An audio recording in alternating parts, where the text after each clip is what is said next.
আহ ধন্যবাদ সবাইকে। আজকে সবাইকে আমাদের কলেজের কালচার ক্লাব প্রেজেন্টস আলাপচারিতা চতুর্থ পর্বে সবাইকে স্বাগতম জানাচ্ছি।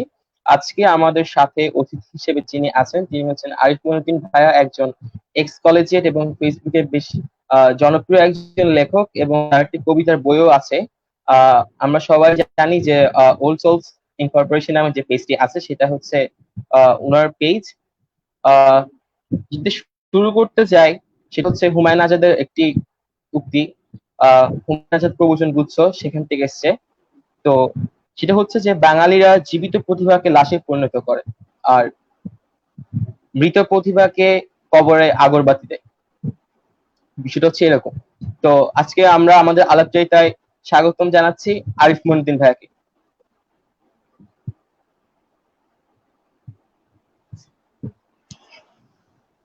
হ্যালো রোহান, কি অবস্থা তোমার? আসসালামু আলাইকুম ভাই, কি অবস্থা? ওয়ালাইকুম সালাম। তোমার অবস্থা কি বলো? আমি ভালো আছি, আলহামদুলিল্লাহ। এই তো ভাইয়া ভালো। তোমাদেরকে সবার আগে থ্যাঙ্কস, তোমরা আমাকে কনসিডার করছো। প্রথম 3টা পর্বের পরে 4 নম্বরে আমার টিকিট পাওয়া গেছে। I am so happy. না ভাই, আপনার সাথে আমাদের লাইভ করার ইচ্ছা, আমাদের যখন ক্লাবটা শুরু হয় তখন থেকে আমাদের মানে ইচ্ছা ছিল যে আপনাকে নিয়ে একটা আমরা লাইভ করবো আর কি। তো ফাইনালি এটা হচ্ছে আর কি, লকডাউন উপলক্ষে আপনাকে আমরা পেয়েছি আর কি। So much obliged. আমার স্কুলে করতে পারলে খুব ভালো লাগতো। স্কুলে যেহেতু হয় নাই, তোমাদের সাথে অনলাইন হচ্ছে, এটাও বেশ বড় একটা প্রাপ্তি, বুঝছো? সো আমি যেটা হ্যাঁ, আসলে করতেছি যে ধরো আমার প্রোফাইলে যদি আমি শেয়ার করি আর কি, আমাকে তোমার একটু টাইম দিতে হবে। আমি পেজের লিঙ্কটা আমার প্রোফাইলে শেয়ার করি, যাতে না আমার পরিচিত সবাই, যাতে ধরো আমার ফ্রেন্ডরা অনেকে ধরো পেজে হয়তো অ্যাড নাই, so let me share it on my profile as well. Okay, can you give me like a minute জি ভাই। Or so? হ্যাঁ, শিওর, অবশ্যই অবশ্যই ভাই। একটু একটু দাঁড়াও।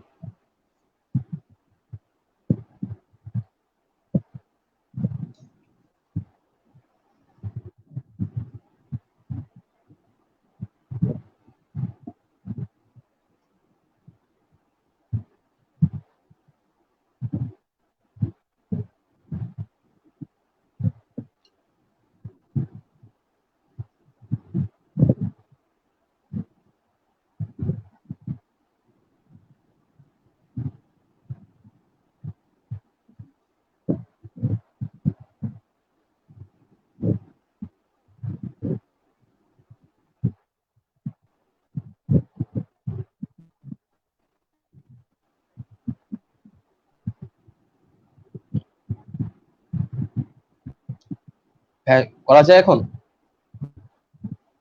হ্যাঁ, একটু হোল্ড করো। আচ্ছা।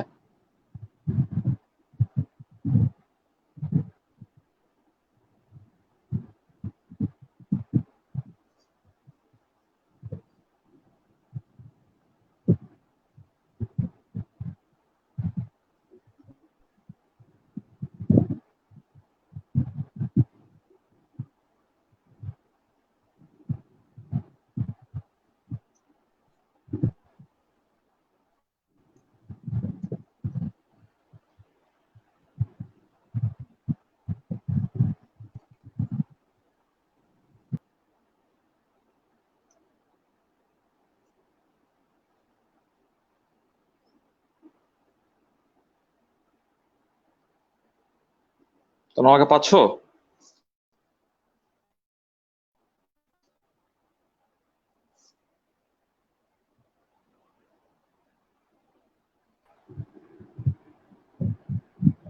জি ভাই, আমরা কি আসছি? হ্যাঁ, ওকে, লেটস ডু ইট। হ্যাঁ। তো ভাইয়া, আমরা জানি যে আপনি অনেক বড় একজন এন্টারপ্রেনার। আপনার যখন আপনি 21 বছর বয়সে আপনি একটা স্পোর্টস কার ওন করেছিলেন। তো ভাইয়া, ওইটার পিছনের স্টোরিটা যদি আমাদের সাথে একটু শেয়ার করতেন আর কি। স্পোর্টস কার, শোনো, sports car anyone can on ইট। তুমি এখন ডিপেন্ড করতেছে, কেউ তো 65 ইয়ার্সে গিয়েও করতে পারে, তাই না?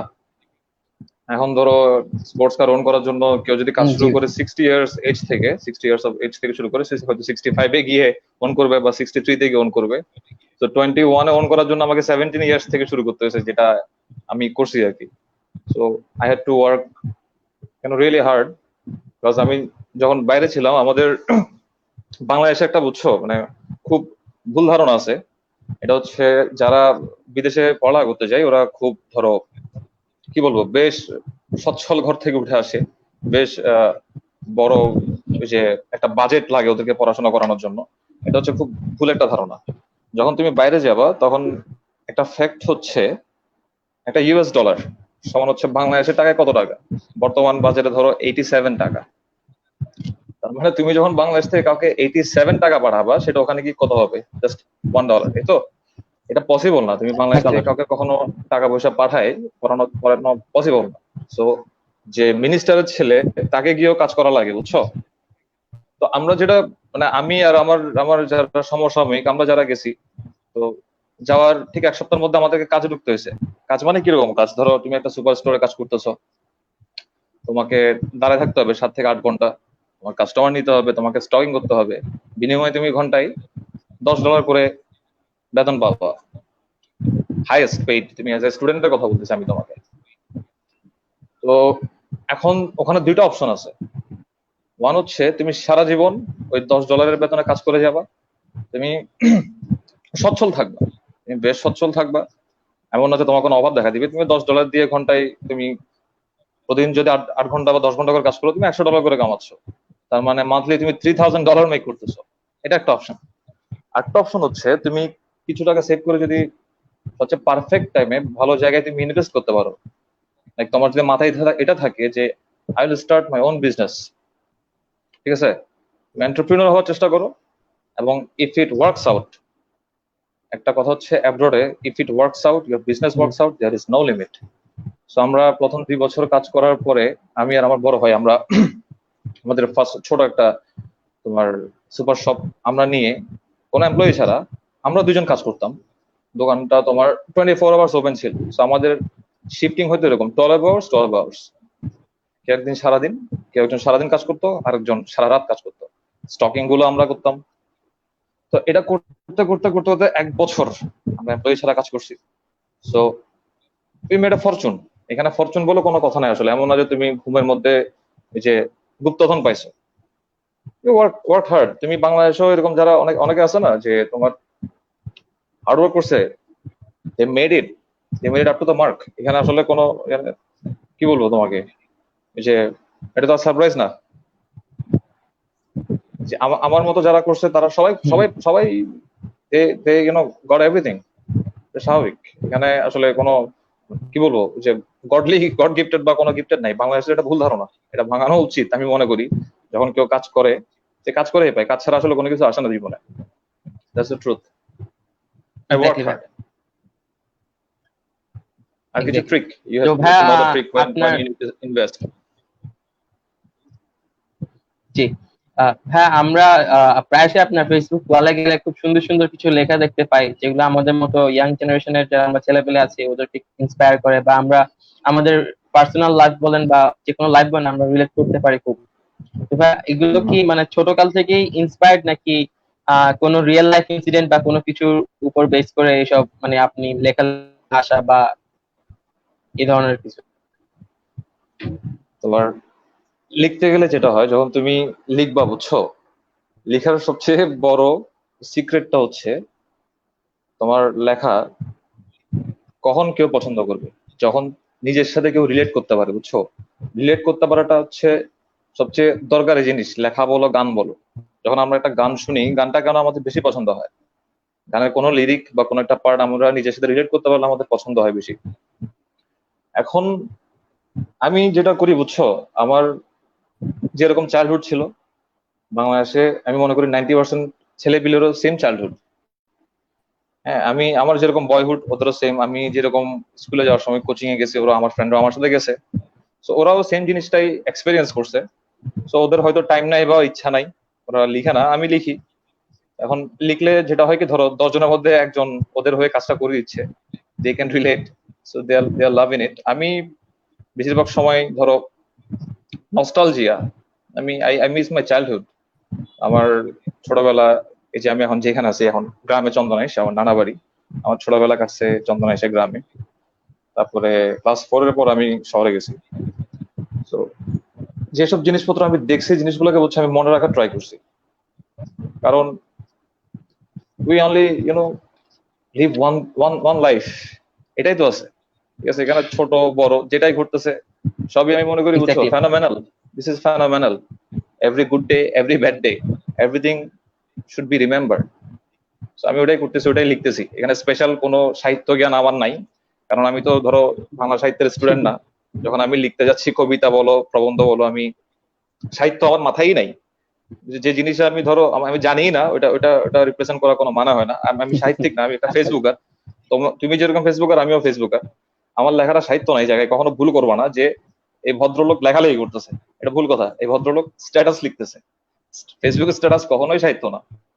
ঠিক আছে, আমি যেরকম বলি ধরো আজকে আমি যে সিএনজি তে আসতে গিয়ে ধরো এক প্যাকেট সিগারেট হারাই ফেলছি, হ্যাঁ, তো তোমার লেখাটা ধরো হুমায়ুন আহমেদ লিখছে, তোমার কাছে মনে হইলো যে ও মাই গড, হুমায়ুন আহমেদ আজকে এক প্যাকেট সিগারেট হারাই ফেলছে, আমিও তো জীবনে একদিন হারাইছিলাম।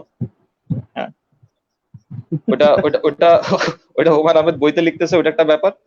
আমি ধরো আজকে সিগারেটের এক প্যাকেট হারাইছি সিএনজি তে, আমি এটা ফেসবুক স্ট্যাটাসে লিখছি। আমি আমার ফেসবুক স্ট্যাটাসের মধ্যে এটাই লিখছি যেটা আমার সাথে আজকে ঘটছে। ঠিক আছে, দৈনিক যে কাজগুলো আমরা করি ওইটাই আমরা ফেসবুকে লিখি। Facebook status should be only scene as a Facebook status. এটাকে তোমার যখনই তুমি অনেক বেশি গুরুত্ব দিতে যাবা তখনই ঝামেলা হবে। যেমন ধরো আমি রিয়াল মাদ্রিদ পছন্দ করি, আমি লিখলাম আজকে রিয়াল মাদ্রিদ অসাধারণ খেলছে, Real Madrid the best team in the world. তোমার মাথায় এটা আনতে হবে যে this guy or Real Madrid favourite, আমার বার্সেলোনা ফেভারিট হইতেই পারে। ও রিয়াল মাদ্রিদকে ফেভারিট বলতেছে, এটা একমাত্র ওর চিন্তা, বাংলাদেশের 20 কোটি মানুষের চিন্তা না। তো ওকে এত সিরিয়াসলি নেওয়ার কিছু নাই। এই প্র্যাকটিসটা খুব দরকার জি ভাই। কিন্তু। হ্যাঁ, যেহেতু ভাই আমরা ফেসবুক স্ট্যাটাস নিয়ে কথাবার্তা বলছি, তো ভাই আমরা আমাদের এখনকার জেনারেশন বা আমরা এখনকার যে সোশ্যাল মিডিয়াতে ক্রেজ চলছে ওটা যদি আমরা খেয়াল করি, সেখানে আমরা দেখি যে কেউ ধরেন কোন একটা বিষয়ে ওপিনিয়ন দিল, তো ওইটার পক্ষে বিপক্ষে অনেক রকম কাদা ছোড়াছুড়ি হয়। মানে আমরা আমাদের ওপিনিয়নটাকে ফেসবুকে সহজভাবে নিতে পারি না। হ্যাঁ, তো ভাই এই জায়গা থেকে আপনি এটাকে কতটুকু সমাজকে দোষারোপ করবেন বা কতটুকু ভাই আমাদের মাইন্ডসেট থেকে দোষারোপ করবেন যে এইসবের পিছনে আসলে মানে ইনফ্লুয়েন্সটা করছে কে? সমাজ বলে কিছু নাই আসলে। আমরা ছোটবেলায় সামাজিক বিজ্ঞান পড়ছো তো, ডেইজি ম্যাডাম পড়াইছে আমাদেরকে স্কুলে। তোমাদের আমি তো মর্নিং শিফটে ছিলাম, আমি ডেইজি ম্যাডামকে পাই নাই, আমি পাইছি ধরো ওই যে সুস্মিতা ম্যাডামকে। আমাদেরকে নাজনীন ম্যাডাম আমার খুবই পছন্দের ম্যাডাম, আমাদের লেট নাজনীন ম্যাডাম সমাজ বিজ্ঞান আমাদেরকে পড়াইছে। সমাজ বিজ্ঞানে সমাজ বলতে কি ছিল? সমাজ সমাজ মানে কি? পরিবারের সমষ্টি তো। আমাদের চারপাশে যা। হ্যাঁ, আমাদের চারপাশে যা কিছু আছে সেটা নিয়েই সমাজ। এখন কার্টিসি বিগিনস এট হোম, এটা একটা জিনিস মাথায় রাখবা। কার্টিসি বিগিনস এট হোম মানে কি, ধরো আমরা সবার আগে বাংলাদেশে বেশিরভাগ জিনিস যেটা হয় ডাইনিং টেবিলে বসে, বুঝছো, আমরা সবচেয়ে বেশি কোন কাজটা করি জানো? ডাইনিং টেবিলে বসে আমরা সবচেয়ে বেশি খেতে খেতে অন্যের সমালোচনা করি বেশি। ও এটা করছে, ও সেটা করছে, ওর এক্স্যাক্টলি। ছেলে এটা করে ফেলছে, ওর মেয়েটা করে ফেলছে। তো তুমি ডাইনিং টেবিলে বসে যেটা শিখতেছি সেটা আমরা ফেসবুকে এসে কি করতেছি জানো? বমি করতেছি ওই জিনিসটাই। হ্যাঁ, তো বিয়ে ধরো একটা জিনিস, বিয়ে দুইটা ছেলে, একটা ছেলে একটা মেয়ে বিয়ে করবে। তো এখানে মতামত নিতে নিতে গিয়ে আমাদের, বুঝছো, ওই যে ফুফার, খালুর, চাচাতো ভাইয়ের, মামাতো ভাইয়ের, তালতো ভাইয়ের, ফুফাতো বোনের অপিনিয়নও নিতে হয়, নিতে হয় না? এক্স্যাক্টলি। ওই দুজন অবশ্যই। ছেলে মেয়ে দুজন হ্যাপি থাকবে কিনা ওটা কারো মাথায় নেই। অপিনিয়ন সবাইকে হ্যাপি করে তারপরে আমরা একটা রিলেশন বানাচ্ছি। তো বাংলাদেশে যেটা আছে, বুঝছো, বাংলাদেশের সবচেয়ে বেশি যেটা আছে সেটা হচ্ছে ইনটলারেন্স। ইনটলারেন্স কেন বলতেছি? আমার একটা গান ভালো লাগতেছে, আমার একটা ব্যান্ড ভালো লাগে ধরো, বা একটা ব্যান্ড আমার ভালো লাগে না, আমি যদি ফেসবুকে লিখি যে আমার অমুক ব্যান্ডকে ভালো লাগে না, লেট ইট গো। আমার ভালো লাগে না, আমি শুনতেছি হুম। না, ডাজন্ট ম্যাটার। এটা ব্যান্ড, এতে আমার না শোনাতে ব্যান্ডের কিছুই যায় আসে না। অন্য একজন শুনতেছে, ওর দায়িত্ব এটা না যে এসে আমার কেন ভালো লাগতেছে না আমাকে ধরে ঘাড়ে ধরে এটা শোনাই ভালো লাগাইতে হবে। ডোন্ট ডু দ্যাট, বুঝছো? আমাদের যেটা সেটা হচ্ছে ইনটলারেন্স। আমি তোমাকে, তোমার কথা আমি নিতে পারতেছি না, এটাই হচ্ছে সবচেয়ে বড় সমস্যা। বুঝছো, মতামত বিভাগ হওয়া বিষয় না, বিষয়টা হচ্ছে ধরো তুমি গেম অফ থ্রোনস দেখতেছো, তুমি নার্কোস দেখতেছো, ব্রেকিং ব্যাড দেখতেছো, ইউ আর ওয়াচিং এভরিথিং। কারণ তুমি কখন একটা টিভি শো দেখো বা কখন তুমি একটা মুভি দেখো? যখন তোমার ইনাফ টাইম আছে বা সুযোগ আছে তখনই তুমি একটা টিভি শো দেখো, জি। তাই না? এখন অনেকেই আছে ধরো যার টাইম আছে, সুযোগ আছে, সে দেখে নাই। এখন সে দেখা নাই, সে যদি এসে বলে আমি কি একমাত্র ব্যক্তি যে এটা দেখি নাই, it doesn't make you look cool bro, it makes you look like a fool. কারণ তোমার সুযোগ ছিল, টাইম ছিল, তুমি দেখো নাই, তুমি একটা ভালো জিনিস মিস করছো, ইউর স্টুপিড, দ্যাটস ইট।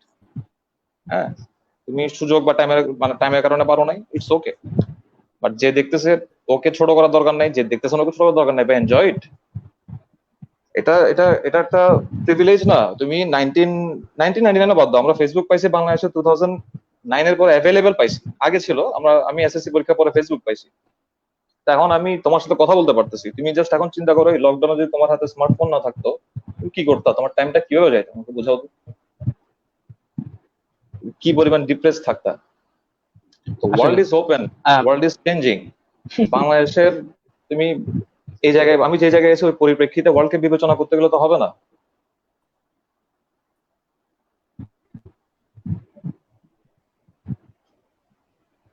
দেখছি বিষয়টা বিষয়টা ইনটলারেন্সের দিকে চলে গেছে। এবং আরেকটা জিনিস যেটা এই ইনটলারেন্স থেকে ক্রিয়েট হয় বলে আমি মানে পার্সোনালি বের করি, আমি জানি না কতজন মানুষ এটার সাথে এগ্রি করবে, যে ভাই মনে করেন কেউ একটা মিউজিক ভালো লাগে কারো, তো সে সেটা পোস্ট করলো। হুম, হ্যাঁ, তো সেখানে দেখা হুম, যায় যে অনেক সময় যে এই অনেক রকম বুলি করে অনেকে, যে তার মিউজিক সেন্স খুব বাজে বা তার মিউজিক টেস্ট খুব খারাপ।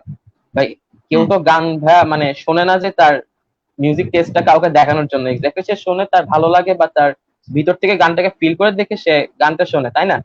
তো ভাইয়া এই জায়গা থেকেও তো আমি মনে করি যে মানুষের টা খুব খারাপ।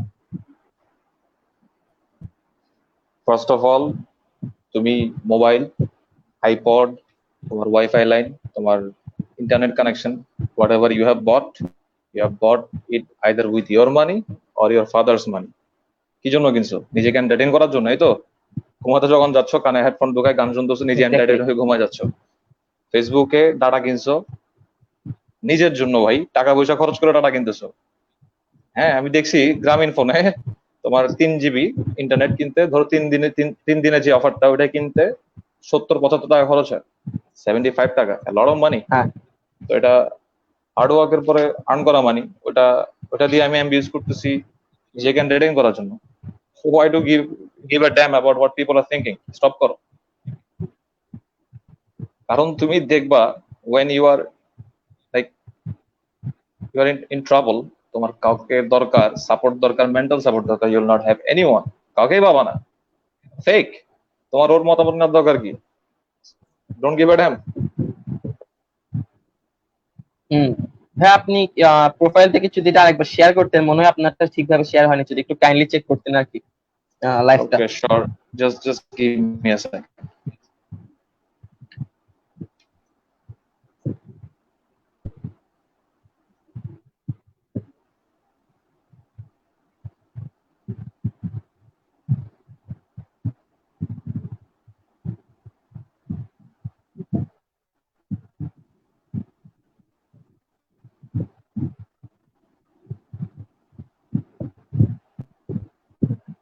ততক্ষণে আমরা কমেন্ট কিছু পড়ে দেখি, কমেন্ট কি এসছে। প্রিয়ম চক্রবর্তী কমেন্ট করেছেন, ভাইয়া স্কুল পড়ুয়া ছেলেদেরকে সাহিত্যমুখী করার কিছু উপায় বললে ভালো হয়। তাওসিফ মুনতাসির বলেছে, আরিফ ভাইয়া আসসালামু আলাইকুম, কবিতার বই না বই দাও না আরেকটা, ভালো লাগে তো। আচ্ছা। মিফতাহুল ফেরদৌস লিখেছে, ভাইয়া what about memes, is it about to give entertainment or only bullying others? হ্যাঁ, এক্স্যাক্টলি, এইটা নিয়ে একটু কথা বলা দরকার বলে আমি মনে করছি ভাইয়া।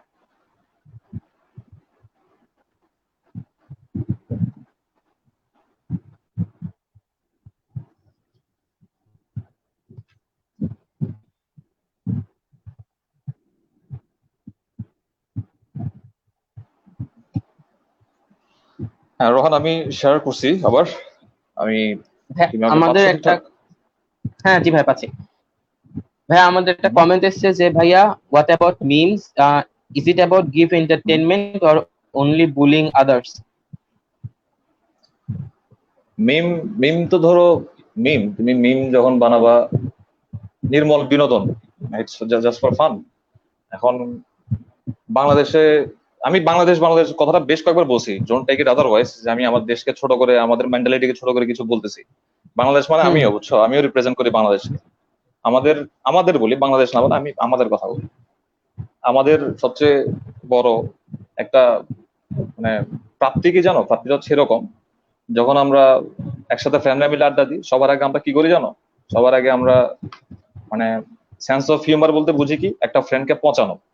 সবাই মিলে যখন কোনো হুম, ফ্রেন্ডকে পচাই, ওটা থেকে মজা বের হয়, ওইটাই। ওটাই আমাদের মজা, বুঝছো? মানে পারফেক্ট হিউমার বলতে ওই ওই জিনিসটা ল্যাকিং আছে আমাদের মধ্যে। হিউমার অনেক দামি জিনিস, জানো? যে মানুষটার সেন্স অফ হিউমার ভালো, ওর সাথে থেকে তুমি প্রচুর মজা পাবা, will enjoy every single moment. But humour মানেই না যে আমি ধরো মজা নিব, মজা নেওয়া ভালো, মজা নেওয়ার একটা ধরো সুস্থ ওয়ে আছে। কিছু কিছু মিম উইয়ার্ড, আমি নিজেও I find something pretty weird. আজকে আমি একটা মিম দেখছি, ধরো যে সঞ্জীব চৌধুরী, লেট সিঙ্গার, ওনাকে নিয়ে মিম, আরো উইয়ার্ড উইয়ার্ড মিম আছে যেগুলো তোমাদেরকে বলে দেওয়ার দরকার নেই, ইউ গাইস ক্যান সি। এখন মিম ততক্ষণ পর্যন্ত মিম যতক্ষণ পর্যন্ত তুমি নির্মল বিনোদন পাচ্ছ। এখন ট্র্যাক যদি অন্য সাইডে সরে যায়, তখন এটা এটা ইনসাল্টিং। কিছু মিম রিয়েলি ইনসাল্টিং। ওটা কিছু কিছু কিছু সব সময় থাকবে, সব জায়গাতেই থাকবে। তো কিছু কখনোই পার্সোনাল ব্যতিক্রম, লেভেলে যেগুলো কখনোই করে আর কি। হ্যাঁ, ব্যতিক্রম কখনোই উদাহরণ না। So it's okay. ভাইয়া আরেকটা যে বিষয়, মানে এখন আমাদের সোশ্যাল মিডিয়াতে খুব ট্রেন্ডিং হচ্ছে যে সবাই এক একজন সাইকোলজিস্ট এখন, যে ডিপ্রেশন বিরোধী পোস্ট দিচ্ছি, সবাইকে আমরা ইনবক্সে ডাকছি যে আসো আমার সাথে কথা বলো, কিংবা যে তোমার কোনো প্রবলেম থাকলে আমার সাথে শেয়ার করো। তো ভাইয়া বেসিক্যালি যেটা দেখা যায় যে জেনারেলি আমাদের, আমরা যখন আমাদের কোনো খারাপ লাগা বা ভালো লাগা আমরা ফেসবুকে পোস্ট করি, ম্যাক্সিমাম ক্ষেত্রে কিন্তু আমাদেরকে মানে আমাদের মানে ফ্রেন্ড সার্কেল বলি বা সবখানে যেখানে বলি, অ্যাটেনশন সিকার, এই তোর কি ছ্যাক খাইছোস এই সেই, মানে বিভিন্ন কমেন্ট, মানে ছেলেটা যে মনের দুঃখে বা মেয়েটা মনের দুঃখে বা খারাপ লাগা ভালো লাগা থেকে পোস্ট করছে সেদিকে আমাদের খেয়াল নাই, কিন্তু আমরা আবার ঠিকই কিন্তু একটা ক্রেজ ঢুকলে যে কেউ সুইসাইড করলো বা কিছু একটা হলো, আমরা কিন্তু ঠিকই ইনবক্সে ডেকে আমরা পোস্ট দিই যে তোমার কোনো খারাপ লাগলে আমাকে ইনবক্সে এসে বলো। আবার সেম কেস ইনবক্সে গেলে, আরে ভাই কাহিনী আমারও তো সেম, আমারও তো এরকম কাহিনী আছে, শোনার কোনো মানুষ নাই। ভাই এই বিষয়ে যে আপনার ভিউজ যদি একটু শেয়ার করতে। আমাকে আমার ক্লোজ ছোট ভাই বা ফ্রেন্ডরা যারা খুব ক্লোজ, খুব ক্লোজ বলে রাখতেছি, খুব ক্লোজ ইনভার্টেড কমার মধ্যে খুব ক্লোজ, কারণ নাম্বারটা খুবই কম, ওরা বুঝছো আচ্ছা। আমাকে মোটিভেশনাল এর বদলে বলে কি ডিমোটিভেশনাল স্পিকার, বুঝছো? কারণ আমরা আমরা যেটা করি, কারণ কারণ আমরা আমাদের মেন্টাল মাইন্ডসেটটা ধরতে পারি। যখন কেউ স্যাড থাকে, আমরা কি করি বুঝছো? আমরা আমরা ছোটখাটো পার্টি অ্যারেঞ্জ করি সবাই মিলে, বা we sit down together, we talk, we লাফ ইট আউট। আমরা জিনিসটাকে ওখানে শেষ করার ট্রাই করি। আবার আরো কিছু ফ্রেন্ড আছে বুঝছো, যাদেরকে তুমি ধরো ওর সাথে তোমার দেখা হয়েছে, বসছো, তুমি জাস্ট গুড ফিল করার জন্য ওকে একটা সিক্রেট শেয়ার করছো। তুমি দেখবে এটা বেশিরভাগ সময় ওরা ক্লোজ ফ্রেন্ড গুলাই এই কাজটা করে। যখন তুমি তাকে একটা সিক্রেট শেয়ার করবা, সে তোমাকে তোমার উইকনেসটা সে মাইক নিয়ে বেরোয় সারা দুনিয়াতে ছড়াবে, যে ওর এটা আছে, এক্স্যাক্টলি ওর এই ঠিক। সমস্যা, ওর ওর এই এটা হইছে, জানো ওর কি হইছে। এখন তুমি ডিপ্রেশন থেকে বাঁচার জন্য ক্লোজ ফ্রেন্ডকে বললা, ক্লোজ ফ্রেন্ড যাই পুরো দুনিয়া করে ফেললো, ইউ আর ডান। বিপদ থেকে বাঁচার জন্য শেয়ার করছো, শুধু বিপদ না, তুমি খাল কেটে কুমির না, তুমি খাল কেটে পুরো জুরাসিক পার্ক নিয়ে আসছো, ডাইনোসর আসছে। ঠিক। হ্যাঁ? তো দরকার নাই তুমি, ইফ ইউ আর স্যাড, আমি সাজেস্ট করবো বুঝছো, watch good movies, talk to your parents, talk to your siblings, ভাই বোনদের সাথে কথা বলো, ইট ওয়ার্কস। আর ডিপ্রেশন আসলে সত্যি কোনো মানে আশপাশের মানুষজন যে ভাই প্রফেশনাল না, তোমাকে কোনো সঠিক সাজেশন দিতে পারবে না। Go to professional, see a psychiatrist, you know, help now, real help now. আমি মনে করি এটাই এটাই করা উচিত। ফেসবুকে হেল্প সিক করে কোনো লাভ নাই। Facebook doesn't help. ফেসবুক ওয়ার্ল্ডের বা তোমার লাইফের সব মানে সলিউশন নিয়ে বসে নাই ফেসবুক। ওগুলো তোমার তোমার ফেসবুক ফ্রেন্ডরা ওরাই যারা তোমার মতোই, তোমার আশপাশের মানুষজন যে প্রবলেম তুমি ভুগতেছো, ও হয়তো সেম প্রবলেমে ভুগতে পারে, তাই না? তো ফেসবুকে হেল্প সিক করে লাভ নাই। It doesn't help. আমি বিশ্বাস করি এটা হেল্প করে না।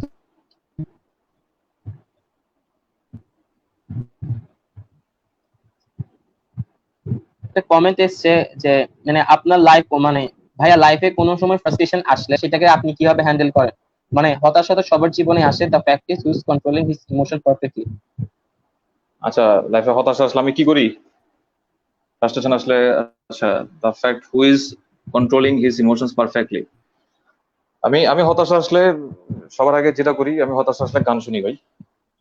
আমি আমি আমি জি। সব ধরনের গান শুনি। আমি বলিউডের পুরোনো 90s এর গোবিন্দার ড্যান্স দেখি, আমার ভাল লাগে। मैं तो रास्ते से जा रहा था দেখলে আমার সবসময় ভাল লাগে। আমরা আমরা 3-4টা ফ্রেন্ড একসাথে বসে তোমার ওই যে ওয়াচ ওয়াচ টুগেদার নামে একটা প্ল্যাটফর্ম আছে যেখানে সবাই একসাথে গান দেখা যায়। গান তুমি শুনতে পারবা, ভিডিও সহ দেখতে পারবা, চ্যাট করতে পারবা। So we do that. যখনই মনে হয় কি আমি সেট, আমরা সবাই মিলে আমাদের ফেভারিট গানগুলা তোমার একসাথে শুনি। তোমার হতাশা শুনো, তুমি খুব মন খারাপ হইলে ওয়ারফেজ শুনো, বসে আছি একা শুনো। আর তাতেও কাজ না হইলে I watch movies, I go out. এখন ধরো আমি বললাম যে আমি বিড়ি খাই হতাশা হইলে, আই স্মোক। এখন এটাকে যদি আমি এখন বলি যে আমি হতাশা লাগলে বিড়ি খাই, এটা তো বিড়ি প্রমোটিং হয়ে গেল, কারণ এটাকেও মানুষজন সহজভাবে নিতে পারবে না। তো ওটা বাদ। আমার আমার পার্সোনাল লাইফ হ্যাক আছে, বুঝছো? I have personal life hacks to deal with those kind of situations. সবারই পার্সোনাল কিছু লাইফ হ্যাক থাকে, তুমি ওটা করো। যে কাজটা করলে তোমার মনে হয় কিনা আমি একটু হ্যাপি থাকবো, ডু দ্যাট। আমার পার্সোনাল লাইফ হ্যাকস আছে, আচ্ছা, আই অ্যাপ্লাই দ্যাম। আর একটা জিনিস এখন ভাই আমরা সোশ্যাল মিডিয়াতে এই লকডাউন স্পেশালি যেটা আমরা সবাই মিলে ফিল করতেছি বা দেখতেছি, যে ভাই ধরেন একটা ছেলে আর একটা মেয়ে আহ, এখন যেটা চলতেছে আর কি, মানে হুম আর্ট পোস্ট করলো কিংবা কোন একটা লেখা পোস্ট করলো, কবিতা পোস্ট করলো বা ফটোগ্রাফি পোস্ট করলো, শেয়ার বলেন যেটাই বলেন, ছেলেদের থেকে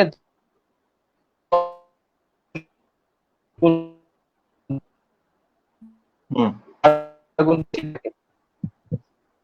আর সেখানে আবার কমেন্টের দিকে কিন্তু ছেলেরা আগায় থাকে, যে হুম এগুলা করে কি সেই। হুম। তো ভাই এই এই জিনিসটাকে আমাদের দোষটা তো 100%, আমাদের দোষটা তো 100 না, 150%। তুমি কমেন্ট সেকশনে যারা দেখো সবাই তো ছেলে নাকি? আমি তুমি আমরাই তো কমেন্ট করি ওখানে। আমি আমার ধরো আমি আমার ফ্রেন্ডের যে ভিডিও আপলোড করছে ওখানে কমেন্ট করতেছি না। আমি র্যান্ডম একটা মেয়ের কমেন্টে গিয়ে যে কমেন্ট সেকশনে কমেন্ট করতেছি, অসম, বিউটিফুল, ও মাই গড, আপনি নাইস লাগছে। সো দোষ কার? দোষ তো আমার, তাই না? আমার, তোমার, আমাদেরই তো দোষ।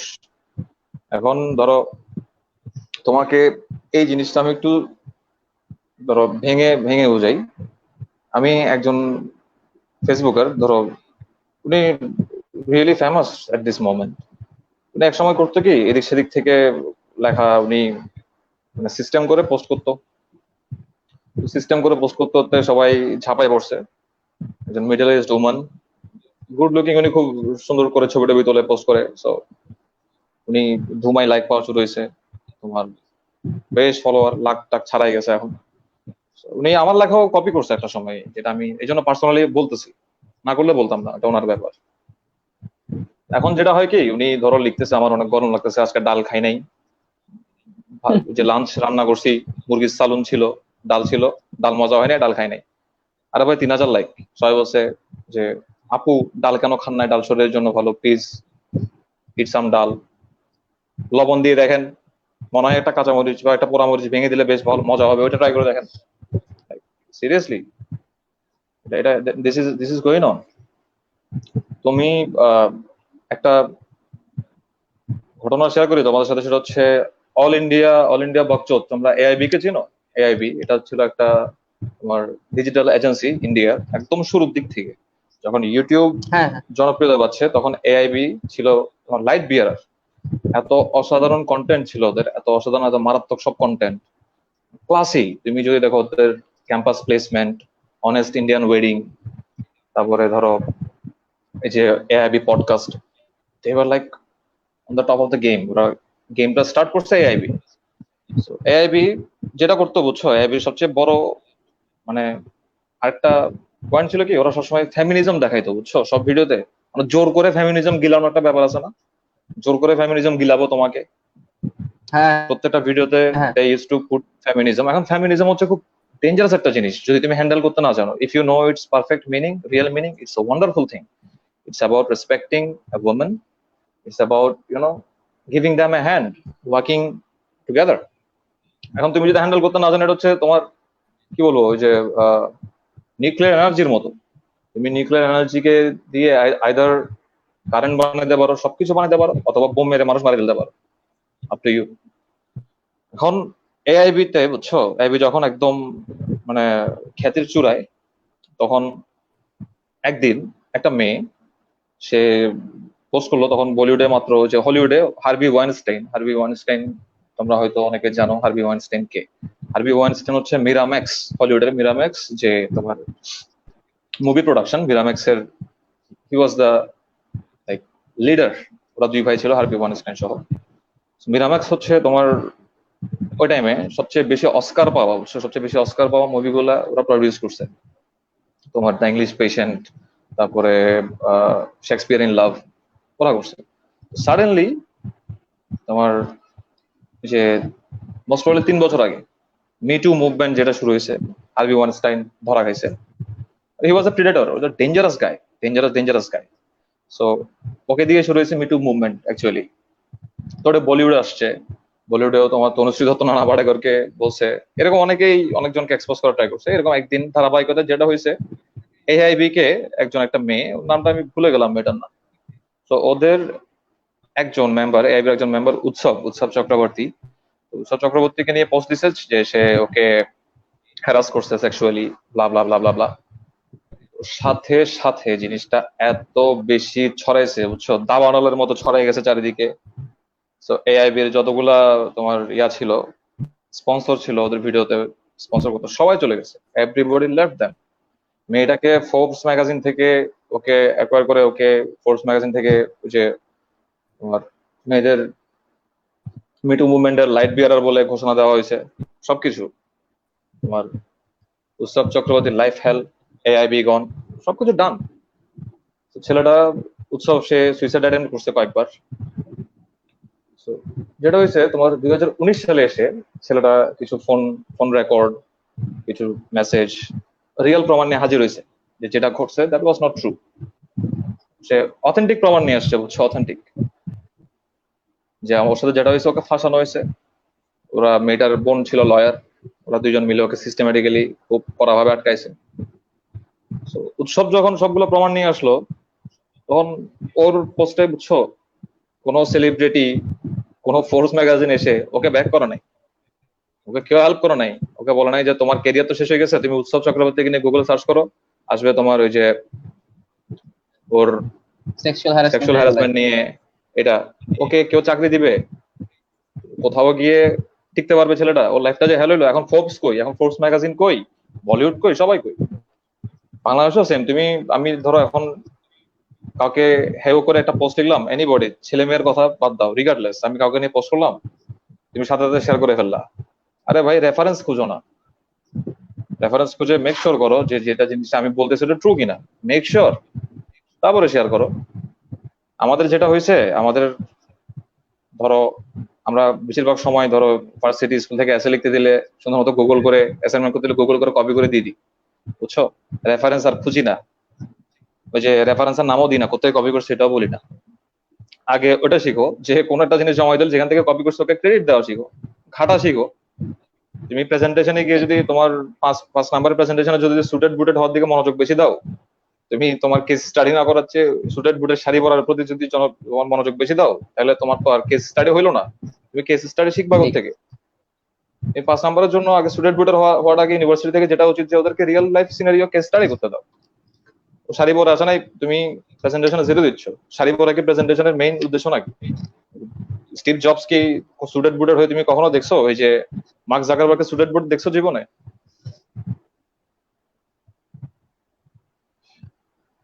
ঠিক। তো ভাইয়া কমেন্ট সেকশন থেকে কিছু একজন মানে অনেকক্ষণ ধরে কমেন্ট করছে যে should we prefer our parents choice while choosing career or follow our own passion? Choosing career or follow our own passion? প্যাশনের মধ্যে ক্যারিয়ার চুজ করো। প্যাশন যদি হয়, আমার ফেভারিট একটা কাজ হচ্ছে কি জানো, আমার ফেভারিট কাজ হচ্ছে জিনিসপত্র বেচা। I love selling. হ্যাঁ, তো আমি যখন তোমার ডিপার্টমেন্ট অফ স্টোর, আমি তোমাকে শুনতে খুব কুল, ধরো সুপার স্টোর ডিল করতাম আমি ইউএসএ তে। বাংলাদেশে বললে ডিপার্টমেন্টাল স্টোর ডিল করতাম। এখন ডিপার্টমেন্টাল স্টোরে কিন্তু ভাই ব্যবসা আছে, মার্কেটিং আছে। কেউ একটা কাস্টমার তোমার কাছে জিনিস কিনতে আসছে, ও জিনিসটা নাই, তুমি যদি ওকে বলো যে নাই, তাহলে ও চলে গেল। ও কালকে কিন্তু তোমার স্টোরে ব্যাক করবে না। ও যদি কালকে ব্যাক না করে, তার মানে এমন না যে তুমি আজকের ব্যবসা হারাইছো, ও আগামী সারা জীবন তোমার স্টোরে যতবার আসতো, তুমি ওর কাছে আগামী সারা জীবনে ব্যবসা হারাইছো। আজকে চলে যাচ্ছে, $5 ব্যবসা শেষ, এটা চিন্তা করছো তুমি। তুমি যে আগামী সারা জীবন ওর কাছে $5 করে ব্যবসাটা করতা, ইউ লস্ট ইট। এটা তুমি খেয়ালই করো নাই। So, ওকে অন্য কিছু দিয়ে বুঝ দাও, আজকে এটা নাই, আমি নিয়ে আসবো, আজকে এটা নিয়ে যাও, দুইটাই সেম। ওকে বোঝাও, সেল ইট। আমি আমি ওটা হচ্ছে আমার পছন্দের কাজ, সেল করা। এখন অন্য একজন আর্ট করে, তো ওর উচিত আর্টের মধ্যে যদি ভালো ক্যারিয়ার থাকে, গো ফর ইট। তুমি বাংলাদেশে থেকে একটা জিনিস মনে হয় কি ভাই, বেঁচে থাকার জন্য আসলে 20, 25, 30 কোটি টাকা প্রয়োজন, মনে হয় না। তুমি যদি মনে করো যে আমি, আমার কাছে 50 লাখ টাকা আছে, আমি ভালো থাকবো, তাহলে 50 লাখ টাকার জন্য আগাও। তুমি যদি মনে করো তোমার 50 কোটি লাগবে, 50 কোটির জন্য আগাও। এটা তোমার খিদা অনুযায়ী, যার খিদা যেরকম। অনেক আছে না, তোমার ওর খিদা কম, ও যেটা পায় ওটাতে হ্যাপি। ও ও দেখবা, ওর ওর যেটুক টার্গেট, ওটুকের মধ্যে ও হ্যাপি হয়ে যাবে। ওর টার্গেট অনুযায়ী কথা। তোমার টার্গেট যদি বড় হয়, তাহলে বড় টার্গেটের জন্য যাও, কেরিয়ারের জন্য যাও। তুমি যদি মনে করো আমার এনজয় করলে হবে, জীবনটাকে এনজয় করে আমি মরে যেতে চাই, মরার আগ মুহূর্তে হ্যাপি থাকতে চাই, তাহলে পেছনের জন্য যাও। It's your choice.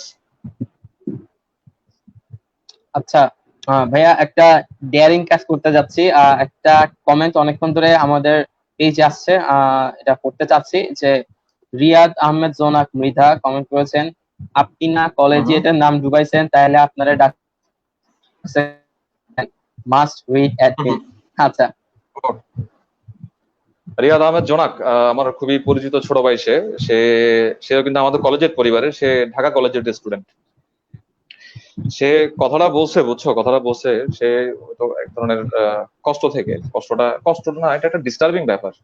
না, আমি I should clear that out. সে কেন কমেন্টটা করছে, সেও হয়তো আমার মধ্যে ডিস্টার্ব হয়েছে, সেই কারণে সে কমেন্টটা করছে।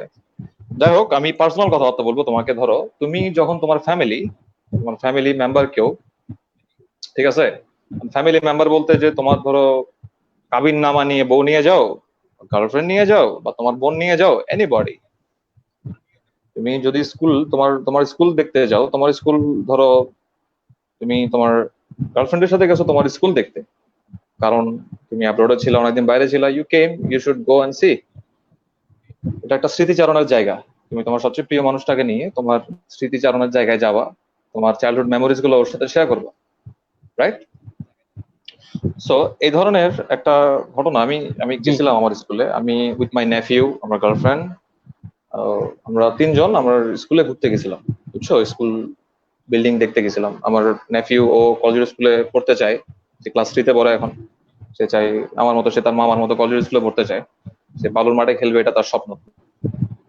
তো আমরা তিনজন গেলাম কলেজ স্কুলে। তো আমি কলেজ স্কুলে এমন না যে গিয়ে ধরো আউট অফ নোওয়্যার স্কুল ভিতরে ঢুকে মানে ঘুরে টুরে ওখানে হাল্লা মাচায় আসছি। স্কুলে ঢোকার আগে আমি স্কুলের খুব শ্রদ্ধেয় একজন শিক্ষকের কাছে পারমিশন নিছি। যদিও আমি একজন স্কুলের স্টুডেন্ট, আমার এটা করা বাধ্যতামূলক ছিল না, বাট আই ডিড ইট। আমাদের শ্রদ্ধেয় বোরহান স্যার, তোমরা সবাই জানো, খুবই পছন্দের স্যার আমাদের সবার। বোরহান স্যার বসা ছিলেন। তো বোরহান স্যারকে আমি সালাম করে স্যারের কাছ থেকে অনুমতি নিছি। জি। স্যার আমাদের সাথে ঘুরছে স্কুলের ভিতরে। আমাকে স্যার দুষ্টামি করে বলছে বিয়েতে দাওয়াত দিতে। বিয়েতে দাওয়াত না দিলে স্যার বকাঝকা করবে। স্যার নিজের মোবাইল নাম্বার দিয়ে বলছে বিয়েতে দাওয়াত দিতে। স্যার আমার সাথে স্কুলের ভিতরে হাঁটছে, ঘুরছে, কথা বলছে, বুঝছো। তো আমি I share some pictures on my Facebook. আমার স্কুলের কিছু জুনিয়র, মানে আমার ফ্রেন্ড লিস্টের জুনিয়র, যারা এক সময় ধরো কমেন্ট করতো যে ভাই আপনি এই, আপনি সেই।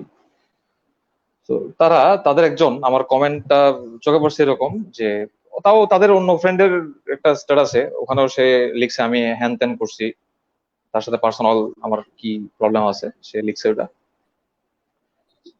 ওখানেও ওই যে উইদাউট এনি প্রুফ হোয়াটএভার সে লিখছে। ওখানে আরেকজন কলেজিয়েটের স্টুডেন্ট, আমার জুনিয়র, তোমরা তো ধরো অনেক ছোট, তোমাদের একটু বড় ভাই যারা, যাদের যাদের আমি এক্সপেক্ট করতাম যে একটু তোমার মানে কমন সেন্স থাকবে বা বিবেকবোধ থাকবে, তো এক্সপেক্ট করা খুবই স্বাভাবিক।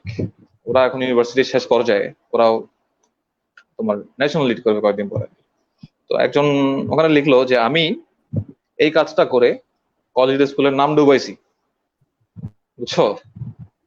তো আরেকজন আরেকটা কমেন্ট করছে কি, আমি কলেজ স্কুলের নাম ইউজ করে তোমার কত জায়গা থেকে কি কি কি মেরে খাইছি কলেজ স্কুলের নাম ইউজ করে। আই ডোন্ট নো কলেজ স্কুলের নাম ইউজ করে কি কি করা যায়, তুমিও ভবিষ্যৎ মানে কি কি করছো বা ভবিষ্যতে কি কি করতে পারবা, I have no idea. I don't no.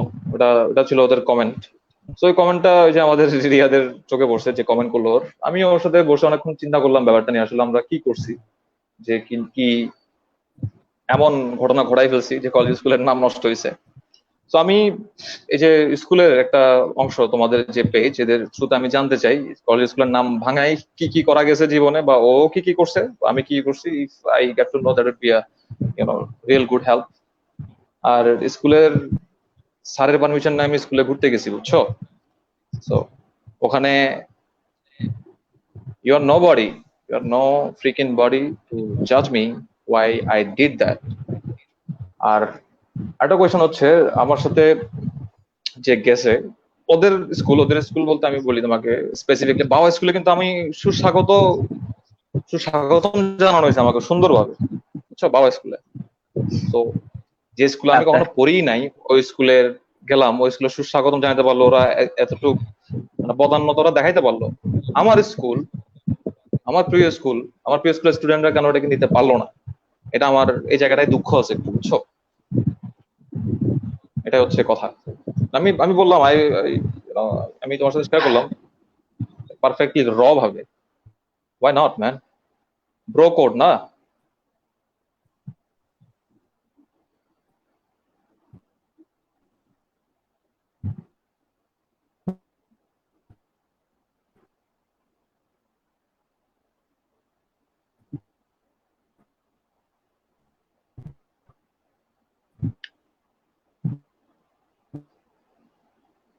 Hello Rohan, আমি তোমাকে শুনতে পাচ্ছি না, তোমার নেট কানেকশন স্টাক হয়ে গেছে।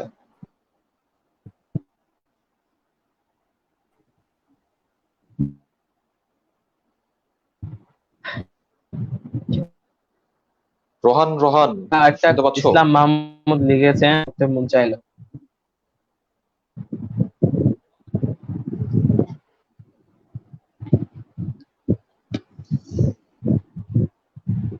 হ্যালো। হ্যাঁ রোহান বলো, শুনতে পাচ্ছি। হ্যাঁ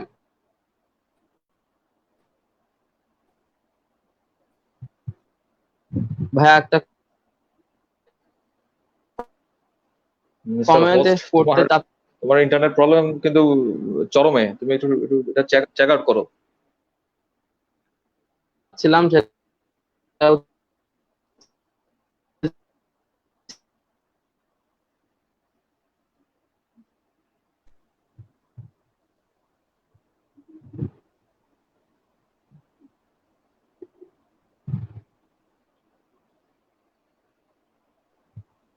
হ্যালো হ্যালো রোহান, হ্যালো তুমি তুমি স্টেবল হয়েছো? হ্যাঁ বলো, তোমার ভাইয়া, নেটওয়ার্ক এসছে? প্রবলেম কিন্তু চরম। আমি এখন আমি অজপাড়া আমি গায়ে যত আছি, নতুন আমার চেয়ে আপাতত। তুমি ভাই কমেন্টটা নিয়ে শহরে বসে যদি তো কিছু থাকছো বলতেন, বেশি। হাইলাইটেড করা হয়েছে। হ্যাঁ, কমেন্টটা বলো আমাকে, কমেন্টটা কি করছো? ভাই say something about one comment out. Sided love, আমার প্রশ্নটা যৌক্তিক হয়েছে কিনা সেটা নিয়ে কনফিউজড। ডিপ্রেশনের কথা যেহেতু আসছে তাই জিজ্ঞেস করতে মন চাইলো। ওয়ান সাইডেড লাভ আবার কি জিনিস? Love one sided, two sided, three sided কেন হবে? লাভ তো লাভ। তুমি যখন কারো প্রেমে পড়ছো, পড়ে গেছো, তুমি কি তার কাছ থেকে অনুমতি নিয়ে এসে প্রেমে পড়ছো যে ভাই আমি তোমার প্রেমে পড়তে চাচ্ছি, প্লিজ একটু পারমিশন দিলে আমি প্রেমে পড়তাম? নাও, তুমি প্রেমে পড়ে গেছো, প্রেমে পড়ে গেছো। ভালোবাসতে তুমি যত যেটুকু রিস্ক দরকার ওইটুকু রিস্ক তো নিয়ে ফেলছো। কারণ প্রেমে পড়া হচ্ছে অন্ধকারে ঢিল ছোড়ার মতো, গায়ে লাগবে নাকি লাগবে না তুমি জানো না। তো না লাগলে এটা নিয়ে স্যাড হওয়ার কিছু নাই, প্রেমে পড়ছো এটা তো মজা, এনজয় ইট। প্রেমে সফল হইলে তো ভালো, সফল না হইলে গান কবিতা লেখো। এখন তুমি অঞ্জন দত্ত, বেলা বোস, বেলাকে পাই নাই, অঞ্জন বেলা বোস কোথায় আছে তুমি জানো? উই ডোন্ট নো, আমরা অঞ্জন দত্তকে চিনি, তাই না?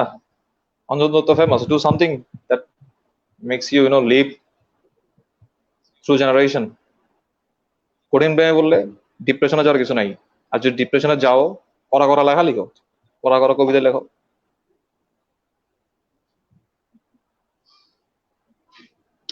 আচ্ছা ভাইয়া, তাহলে কমেন্ট সেকশন আমরা দেখি আর কি যাচ্ছে নাকি। কমেন্টে আমাদের লিখেছে রত্নজিৎ ধর ভাইয়া, ওল্ড সোলস এনসি এর শুরুটা জানতে চাই। ওল্ড সোলস ইনকর্পোরেটেড, হ্যাঁ রত্নজিতের কথা আসলে যেটা ফার্স্টেই বলতে হয় বুঝছো, যে old souls, we are really grateful to Ratnajit, আমাদের কলেজের যে ছোট ভাই। আমাদের যে কাভার, আমাদের পেজের যে কাভার, কোথাও কেউ নেই বাঘের ভাইকে নিয়ে করা কাভারটা কিন্তু রত্নজিতের করা। যতদিন ওল্ড সোলস থাকবে ততদিন রত্নজিৎও থাকবে আমাদের সাথে। তো থ্যাংক ইউ রত্নজিৎ, তোমাকে অসংখ্য ধন্যবাদ, অসাধারণ কাজ, ক্রেডিট সারা জীবন তোমার দিকে যাবে। আর ওল্ড সোলস এর সৃষ্টি থেকে, সেটা যদি বলি তোমরা হয়তো বিশ্বাস করবে না, ওল্ড সোলস থেকে আসছে। ওল্ড সোলস আসছে একটা টঙের দোকান থেকে, বুঝছো? আমরা টঙের দোকানে বসে আড্ডা দিচ্ছিলাম সবাই মিলে, যে এই বেকার আড্ডা দিচ্ছি, আড্ডা থেকে এটা সেটা নিয়ে কথা বলতেছি, ব্যাক ইন দ্য ডেজ কি হইতো, এখন কি হচ্ছে এসব নিয়ে। তো আমি একটা ছোট ভাই সাফকাত, ওরা আমরা দুজন বসে বসে আড্ডা দিতে দিতে চিন্তা করলাম যে এই যেগুলো লিখতেছি এখানে বলে নষ্ট করতেছি, এটা একটা কাজ করে গিয়ে ফেসবুকে একটা পেজ খুলি। ফেসবুক একটা পেজ খুলে এটাকে তোমার আগায় নিয়ে যাই, দেখি যেগুলো এখানে বলতেছে ওভাবে করি। আর্ট আর্টের জন্য যে অনেক ছোট ভাই দেখতাম ওরা প্রচুর অসাধারণ কাজ করে, ওদেরকেও প্রমোট করা হইলো। আমাদের প্ল্যান ছিল মেইনলি একটা তোমার ইয়া করা, digital agency, marketing digital agency টাইপের কাজ করা। তো ওটা ওটা ওটা ভেবেই ছোটখাটো পরিসরে প্রথম প্রথম চিন্তা করছিলাম খালি ওল্ড সোর্স থেকে পোস্টার বেচবো, বুঝছো, পোস্টার টি শার্ট বেচবো। পরে চিন্তা করলাম যে না, this can go way bigger. আমরা যখন মানে চালু করলাম, 1 মাসের মধ্যে আমাদের তোমার অর্গানিক ফলোয়ার হয়ে গেছে 50,000-50,000-এর উপরে, যার 2 মাসের মধ্যে ওটা 1 লাখ ছুঁয়ে গেছে। সো আতিফ আসলামকে নিয়ে করা একটা স্কেচ, আতিফ আসলাম খুদ শেয়ার করে বসছে, বুঝছো। সো এটা যখন হইলো, তারপর আমরা চিন্তা করলাম যে না, আসলে উই ক্যান গো বিগ। এখন ওইটার উদ্দেশ্যে আমরা কাজ করে যাচ্ছি একটা ডিজিটাল এজেন্সি করার, যেটা নিয়ে আমরা পরবর্তীতে বিজ্ঞাপন প্লাস তোমার ভিডিওস এবং ডিজিটাল মার্কেটিং নিয়ে কাজ করা যাবে। ওই প্ল্যাটফর্ম নিয়ে ওল্ড সোলস এর মানে এখনকার যাত্রা আর কি। টং দোকান থেকে শুরু, started from the very bottom, now we are here, এই আর কি। টং দোকান হচ্ছে তোমার পৃথিবীর বেশ কিছু গুরুত্বপূর্ণ সিদ্ধান্তের আতুর ঘর। টং দোকানকে কখনো খাটো চোখে দেখবা না, নেভার।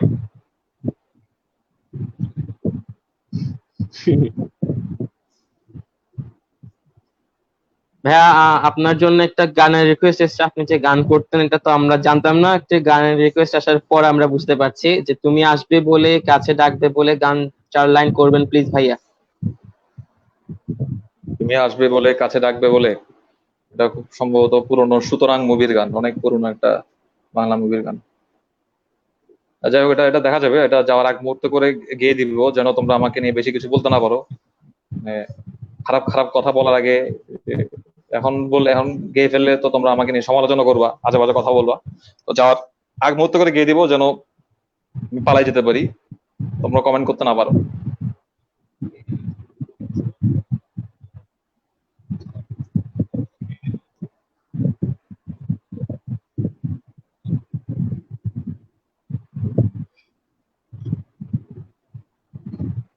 আর একটা কমেন্ট এসেছে ভাইয়া, শোয়েব আবেদিন ভাইয়া, স্কুলের কিছু স্মরণীয় মুহূর্ত যদি শেয়ার করতেন।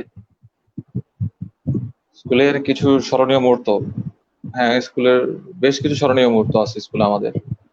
স্কুলের স্মরণীয় মুহূর্তের মধ্যে আমি সবচেয়ে ফেভারিট যে মুহূর্তটা ছিল সেটা হচ্ছে প্রতিদিন আমি ব্যাগের মধ্যে যে ট্যাপ মারানো বল নিয়ে যেতাম, বুঝছো। মানে ক্লাসের বইগুলা ব্যাগে ঢুকাইতাম বা না ঢুকাইতাম, বল অলওয়েজ নিতাম। আমার পালুর মাঠে টেনিস বল দিয়ে ফুটবল খেলতাম আমরা ক্লাসমেটরা। একটা পার্ট ছিল স্কুলের মাঠের কোনায়, ওই যে ক্লাস 7 সেকশন, জাহাঙ্গীর স্যারের যে সেকশনটা, ওই সাইডের পাশে কোনায় একটা স্কুলের মাঠের একটা পার্ট ছিল। ওই পার্টটাতে কেউ খেলতো না, ওটাতে আমরাই খেলতাম। Like believe it or not, ওই পার্টটা নিয়ে আমাদের ঝগড়া কখনোই করা লাগে নাই, মানে কারোর সাথে মানে কোনো মনোমালিন্য হয় না। আমরা যেতাম খালি থাকতো, ওইটাতেই খেলতাম। এটা একটা রুল ছিল, আমরা 7, 8, 9, 10 ওই জায়গাতেই খেলে গেছি। আর স্কুলের স্মরণীয় মুহূর্তগুলোর মধ্যে মন খারাপ করা মুহূর্ত আছে, যেমন ধরো আমাদের কাসেম স্যার ছিলেন, অসম্ভব শান্ত টিচার, অসম্ভব শান্ত টিচার কাসেম স্যার। একদিন ক্লাস 8-এ বা 9-এ থাকতে স্কুলে এসে শুনলাম যে কাসেম স্যার মারা গেছেন, বুঝছো। তো আমি জানা যাই, স্কুলের মাঠে জানা হয়েছিল স্যারের আমার, মানে আমি যারা জানা যায় দাঁড়াই কান্না করছিলাম। কেন কান্না করছি, আমার স্যার বুঝছো, মানে স্যারকে নিয়ে সবাই মজা করতো, প্রচুর মজা করতো আমরা। স্যার সবার আগে এসে বলতো যে pin drop silence, take your khata and pen. তারপর স্যার লিখতে দিত। কাসেম স্যার ছিল আমাদের। আমার যারা সমসাময়িক তারা এই এই ডায়লগ গুলো শুনলেই বুঝবে এটা কাসেম স্যার। তো স্মরণীয় মুহূর্ত বলতে স্যারের সাথে একটা পার্সোনাল স্মৃতি ছিল, সেটা হচ্ছে আমরা রাঙ্গামাটিতে পিকনিক গেছিলাম সবাই, ক্লাস 9-এর লাস্ট, 9-এ না 10-এ। তো ব্যাক করতেছিলাম রাঙ্গামাটি থেকে, স্যার আমার তোমার ঠিক সামনের সিটে বসা, মানে গাড়ির যে বাসের দরজার জায়গায় স্যার বসা, দরজার শুরুতে যে সিটটা স্যার বসা, ওটার ঠিক পিছনের সিটে আমরা বসা। তো আসরের আজান দিছে খুব সম্ভবত, স্যার এসে আমাদেরকে রিকোয়েস্ট করছে তোমরা একটু সামনের সিটে যাও, আমি পিছনের সিটে বসবো। আমি বললাম, আমি তো বললাম যে অবশ্যই স্যার, স্যার যখন বলছে। বুঝতে পারি নাই কেন স্যার এটা বলতেছে। পরে এসে স্যার ওখানে বসে স্যার যেটা করছে, একটা স্যার চলন্ত বাসে বুঝছো স্যার নামাজ পড়ছে। ইট ওয়াজ দ্যাট গাই, অসম্ভব মিষ্টভাষী স্যার ছিলেন, খুবই মানে সবার সবার খুব ভালো লাগা স্যার ছিলেন। একদিন হঠাৎ করে মারা গেলেন, এটা এটা নিয়ে এখনো এখনো মনে পড়লে খারাপ লাগে। আর আমাদের টাইমে আমরা পুরাটা সময় আজিজ স্যারকে পাইছি, হেড স্যার আজিজ স্যার। তো আমাদের স্কুল লাইফটা অসাম ছিল, কারণ আজিজ স্যার যখনই যখনই ক্লাসে আসতেন বুঝছো, মাঝে মাঝে স্যার এসে ক্লাস নিতেন। ওইটা খুব মজাদার একটা টাইম। আজিজ স্যারকে পাওয়া মানে ক্লাসে অসম্ভব মজা। স্যারকে মাঝে মাঝে আমরা সকালবেলা দেখতাম স্যার আমাদের সাথে এসে মাঝে মাঝে ক্রিকেট খেলতেন, বুঝছো। একটা হেড স্যার, তুমি চিন্তা করো কি অসাধারণ হইলে এই ধরনের একটা মানে স্মৃতি হেড স্যারের সাথে থাকতে পারে। আরেকটা ছিল স্কুল থেকে যখন বের হয়ে গেছি অনেক বছর পর, তোমার সবার স্যাড ব্যাপার ছিল এটা, তোমার যে নাজরিন ম্যাডাম, আমাদের খুব প্রিয় ম্যাডাম, অসম্ভব প্রিয় ম্যাডাম। আমার ক্লাসমেট ধ্রুবর আম্মুও ছিলেন ম্যাডাম। তো ম্যাডাম মারা গেছেন একদিন হঠাৎ করে। তারপরে তো আফসার স্যার, সবার ফেভারিট, আফসার স্যারও মারা গেলেন এই অল্প কিছু তোমার সময়ের মধ্যেই।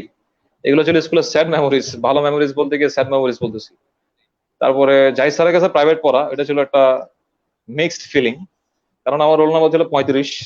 স্যার আমাদের টাইমে 2000 তোমার ওই যে 7 বা 8 সাল, 7 সাল থেকে 2007 থেকে স্যার নিয়ম করছে কি রোল নাম্বার 1 থেকে 35-এর বাইরে কোনো স্টুডেন্ট নিব না, এই 35 জন করে নিব প্রতি ক্লাস থেকে।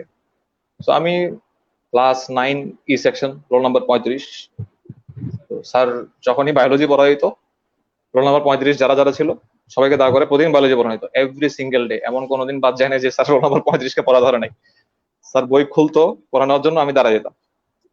সেটা করতো, তোমার বায়োলজি বইটা মুখস্থ হয়ে গেছিল, বুঝছো, জাহিদ স্যারের ভয়ে।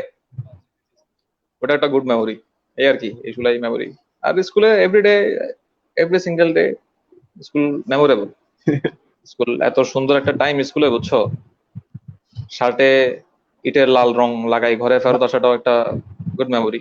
স্কুল থেকে বেরোয় হেঁটে নিউ ভাই মার্কেট গিয়ে 5 কমেন্ট টাকা একটি জমা আসছে। সুপার মার্কেট গিয়ে বই কেনাটাও একটা মেমোরি।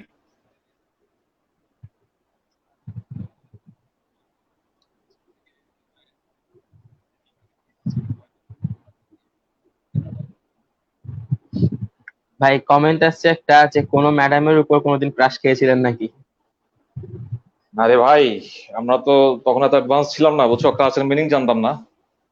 এখন পোলাপাইন অ্যাডভান্স, ওরা ক্লাসের মিনিং জানে, ওরা ক্লাস ট্রাস খায়। আমরা কি খাইছি ওটা কোনো অ্যান্সার নাই, আমরা মাইরই খাইছি। আমাদের টাইমে যারা ছিল তারা মাইরই দিত। আমরা ক্লাস খাওয়ার টাইম পাইনি, আমরা মাইর খাওয়ার টাইম পাইছি। শিবন্দাসা ম্যাডাম মাইর দিছে, আঞ্জুমানা ম্যাডাম কখনো মারেন নাই, শর্মিলা ম্যাডাম কখনো মারেন নাই, জেসমিন ম্যাডাম কখনো মারেন নাই। বাট শাহনাজ পারভিন ম্যাডাম একদিন আমাকে সেই মাইর হ্যাঁ, দিছে। আরেকটা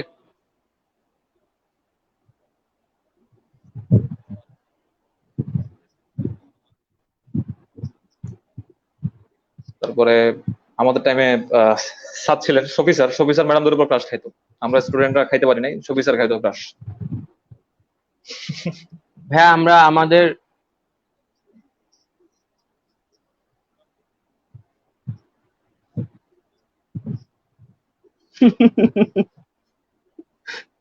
এই স্কুলে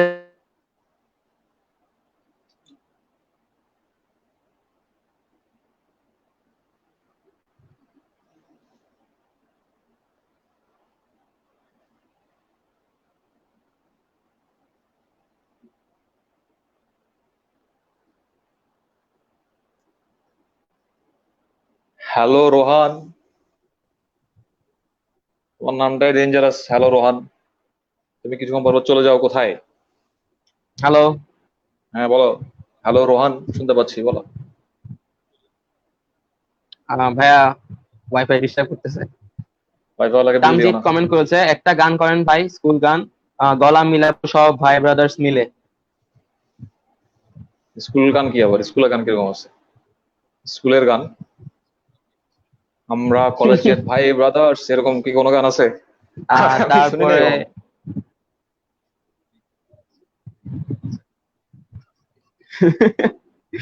আহ ওয়াকিফ উল হক চৌধুরী কমেন্ট করেছেন ভাই, আপনি কলেজিয়েটের কোন ব্যাচের ছিলেন? আমরা কলেজের 09, 2009 সাল। আমরা অনেক পুরনো, উই আর ওল্ড, 11 বছর আগের ব্যাচ।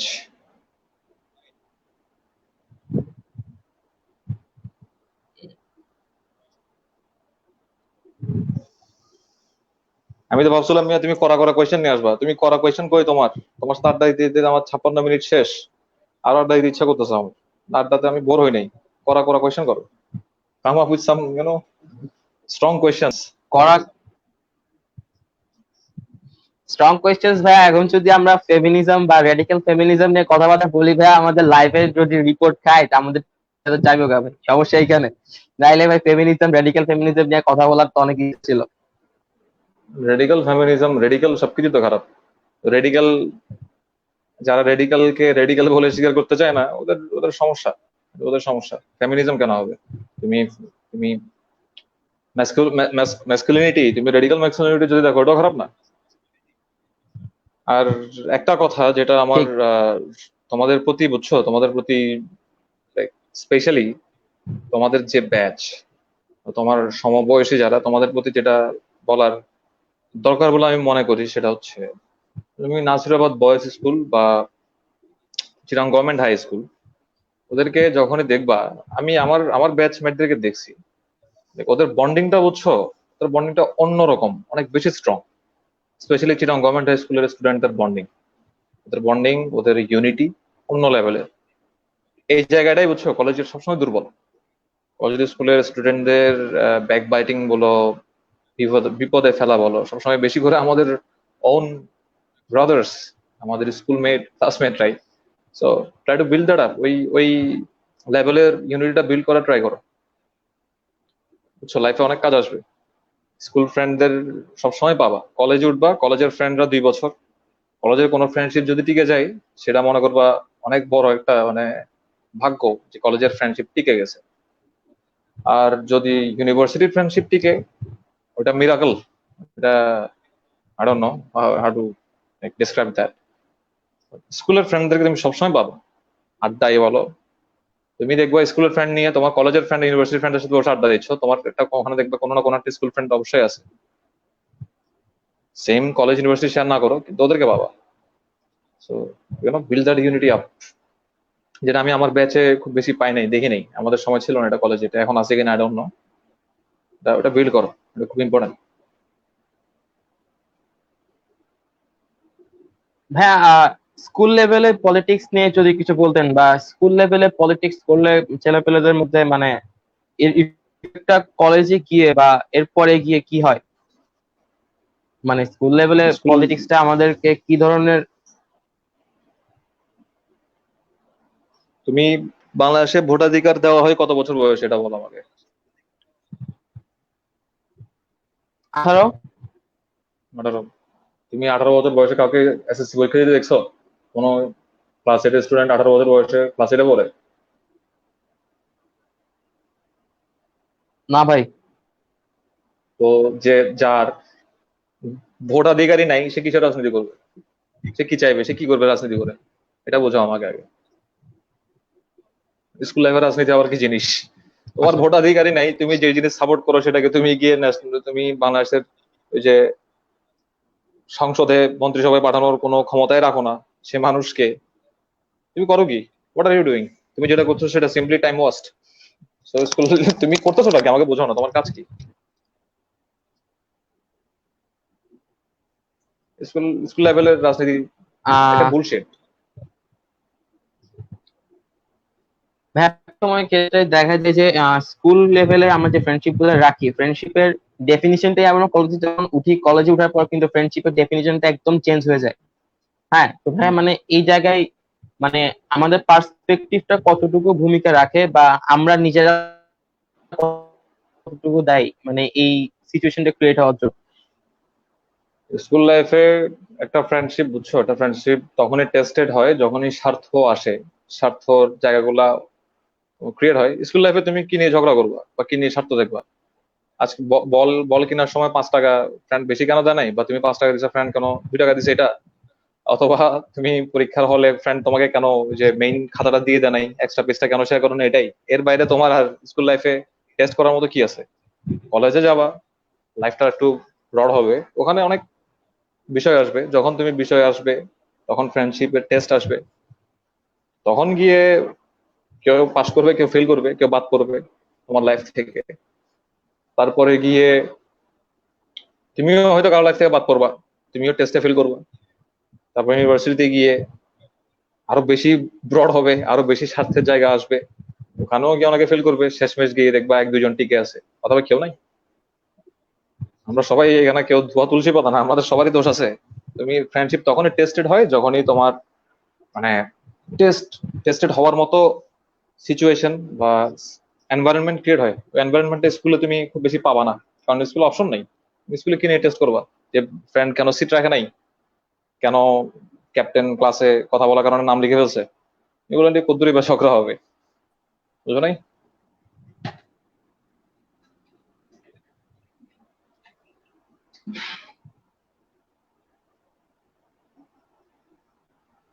একজন বসে তুমি রাজনীতি করো, আহমেদ, আর একটা মুক্তাফি, কমেন্ট রোহান রাজনীতি এসছে করে ভাই। ভাইয়া, আহ আরিফ ভাই ভালোবাসা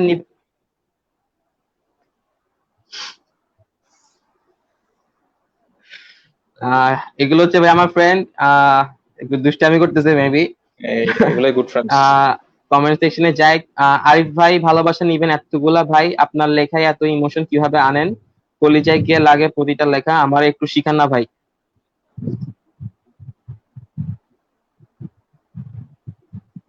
তো আমার আমার লেখাই কলিজাই কলিজায় গিয়ে লাগতেছে, ছেলেদের কলিজায় টলিজায় গিয়ে লাগতেছে।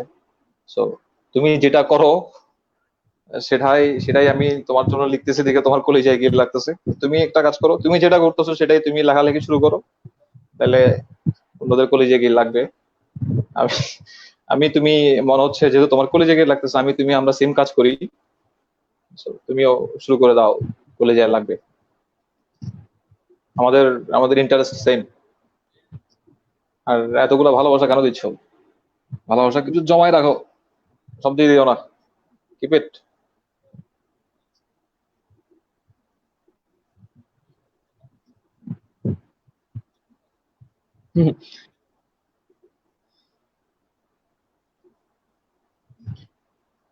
ভাইয়া আমরা আমাদের লাইফের একেবারে শেষ পর্যায়ে চলে এসেছি ভাইয়া। আপনার প্রতি সবার আগে যে মানে প্রথম থেকে যে গানের রিকোয়েস্ট এসেছিল, তো আমরা চাচ্ছিলাম ভাইয়া যদি আপনি গান দিয়ে লাইফটা শেষ করতেন। গান দিয়ে লাইফটা শেষ করতাম? গান দিয়ে তোমার ওই যে রবিউল রবিউল রবিউলের ঘটনা তোমাকে বলি। রবিউল হচ্ছে আমার যে নানু বাড়ির এই অঞ্চলে একটা ছোট ভাই, সে চন্দনাইশ থাকে। তো তার সাথে আমার পরিচয় ফেসবুকে। রবিউল এখন আমার আমার আমার জীবন রক্ষাকারী ছোট ভাই বলা যায় রবিউলকে, কারণ এই যে প্রত্যন্ত অঞ্চলে আমার যখনই তামাক তামাকের প্রয়োজন হয়, আমি রবিউলকে ফোন করি। দেখো জিনিসটা কত মানে কি সুইফট, মারাত্মক, মানে যে কর্মঠ ছেলে সে সে তাকে আমি ফোন করি যে রবিউল চলে আসো। সে জানে কোন কোন কোন ব্র্যান্ড, কোন কয় প্যাকেট, কোন টাইমে লাগবে, সে হাজির হয়ে যায়। বুঝছো? রবিউল আমার জীবন রক্ষাকারী একটা ছোট ভাই। রবিউলের প্রতি সম্মান প্রদর্শন করে রবিউল যে গানটা চায়, এই গানটা হয়তো তোমাদের অনেকের শোনা নাই, অনেক পুরোনো গান। তোমার সুভাষ দত্ত, বাংলা সিনেমার একজন, মানে কি বলবো এটাকে, ফেনোমেনন। ওনার একটা মুভি, এটাতে গান ছিল একটা, তুমি আসবে বলে। তো গানটা আমি দেখি, ট্রাই করে দেখি তোমাদের জন্য গাওয়ার। তুমি আসবে বলে, কাছে ডাকবে বলে, ভালোবাসবে গো শুধু মোরে, তাই চম্পা বকুল করে গন্ধে আকুল, এই জ্যোৎস্না রাতে মনে পড়ে, তাই চম্পা বকুল করে গন্ধে আকুল, এই জ্যোৎস্না রাতে মনে পড়ে। এটা that's for you Rabiul. Thank you for existing Rabiul, তোমার পৃথিবীতে এক্সিস্ট করা খুব দরকার ছিল। যে লাইভ শেষ করতে গিয়ে আহমেদ মুক্তাফি, মাই গড কি কঠিন নাম, আহমেদ মুক্তাফি রোহান, সে হোস্ট, সে বারবার নিজে চলে যাচ্ছে। আমি কি এখন অতিথি হয়ে এসে নিজের লাইফ নিজে শেষ করে দিব নাকি? এ ব্রো। তো মেন কথা হচ্ছে স্কুলের যে ছোট ভাই, লিটল গাইজ, ছোট্ট বন্ধু, এদের সাথে কথা বলে বেশ ভালো লাগলো। 1 ঘন্টা 6 মিনিট, বেশ লম্বা সময়, কিভাবে কিভাবে যেন কেটে গেছে। Everybody watched, thank you. আর যারা তোমরা ডাকছো আমাকে, তোমাদেরকে অনেক ধন্যবাদ। এসে ভালো লাগলো, অনেক ভালো লাগলো। 10-10। মিস্টার রোহান, যেটা করবা সেটা হচ্ছে, মিস্টার রোহান তুমি তোমার ওই ওয়াইফাই প্রোভাইডারকে বিল দিবা না, বিলের টাকাটা মেরে খেয়ে ফেলো। এই এই সার্ভিস প্রোভাইডারকে টাকা দেওয়ার কোনো মানে হয় না, টাকাটা মেরে খেয়ে ফেলো।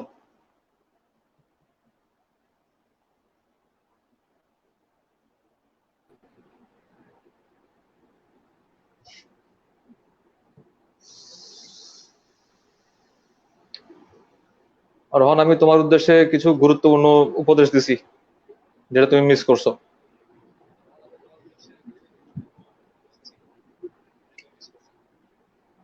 ভাই, জীবনে উপদেশের অনেক দরকার আছে আসলে আমার। মানে জীবন থেকে ওয়াইফাই চলে যায়, সব চলে যায়, মানে লাইফে অবস্থা। এটা সবচেয়ে ইম্পর্টেন্ট উপদেশটা দিছি তোমাকে, যেটা তুমি মিস করছো। কিছু করার নাই, আহ ভালো ওয়াইফাই না থাকলে এভাবে মিস করো তাহলে সব। ভাই, কমেন্ট সেকশন থেকে কিছু কমেন্ট কি পড়বো? হ্যাঁ প্লিজ।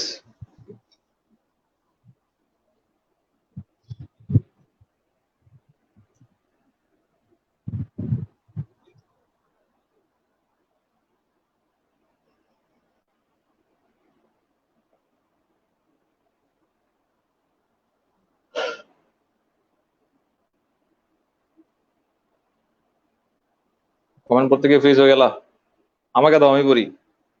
মোহাম্মদ বাশির চাই আর একটা গান ভাইয়া। আর কি কি চাও, একটা লিস্ট দাও।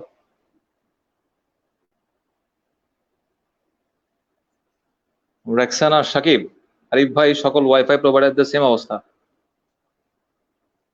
সকল ওয়াইফাই প্রোভাইডাররা তোমার আমার জীবন থেকে সব গুরুত্বপূর্ণ মুহূর্ত নিয়ে চলে যাচ্ছে, ধিক্কার জানাই। তারপর আর কি কি সমস্যা আছে জাতীয় জীবনে বলো, আমরা কলেজিয়েট সাংস্কৃতিক সংঘের এই লাইভের মাধ্যমে সেটা তুলে ধরি। শাহরিয়া জয়, আরিফ ভাই, 2441139 বন্ধ হয়েছিল কেন? 2441139 বন্ধ হয়ে গেছিল কারণ আমার আর এটাকে আগায় নেওয়ার আগ্রহ ছিল না। আগ্রহ শেষ, সব শেষ, এই জন্যই বন্ধ হয়ে গেছে। আর যদি সহজ ভাষায় বলেন, তালা লাগাই দিছি দরজা, এই জন্য বন্ধ হয়ে গেছে। তারপর হোয়াট এলস? আহ আমাদের লাইভের সময় প্রায় শেষ। আহ আমরা লাইভটা আশা করি, কমেন্ট তো ভাই আসতেই আছে, লাইভটা কি শেষ করবো? তুমি চাইলে লাগাইতে পারো, ওই যে আমার ছোট ভাই ভাইরা, এই পাপড়ি যে গাইবেন ভাই, আমার পাপড়ি আমার গানটা দিয়ে শেষ করে তাইলে চাহানেওয়ালারা আমরা। আমার চাহানেওয়ালারা কমেন্ট করতেছে, তুমি ওদেরকে সময় দিলে না। আমার লাইভ আমি নিজে হোস্ট করলাম, বেশিরভাগ সময় তো তুমি ছিল না। তোমরা ভাই এই যে আমরা তা কি বিপদে ফেললাম আমাকে। ভাই নিজে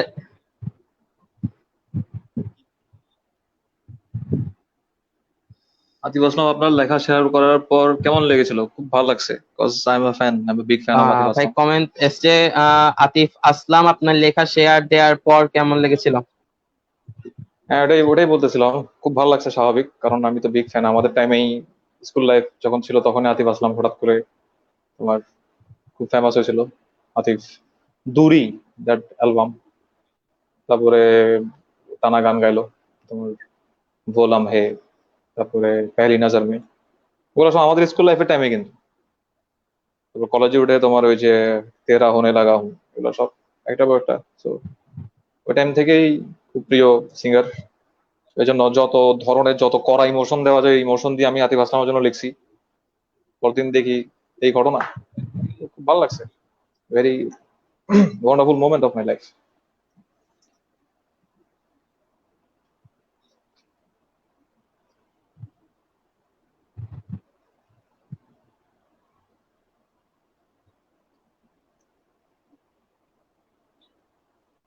মোহাম্মদ বশির কমেন্ট করেছেন, কিভাবে এত আবেগ মাখা লেখা লিখেন আপনি, রেক্সেনা সাকিব। আরিফ ভাই দাড়ি তো লম্বা করে ফেললেন। মোহাম্মদ বশির আবার কমেন্ট করেছেন, দূর মিয়া আর একটু থাকেন।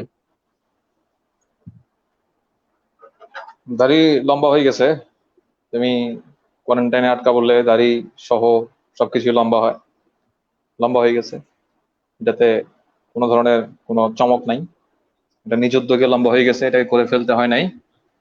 তারপরে যেটা সেটা হচ্ছে এই যে আরেকটা যেন কি বললো, আর আর কিছুক্ষণ থাকতে বললো। এটা তো আমার উপর না, এরা তো আমাকে ধরে আনছে, এরা যতক্ষণ রাখবে ততক্ষণ। আমি চাইলে কি যদি বলে আজকে সারা রাত থাকবে, রেখে রাখবে নাকি আমার?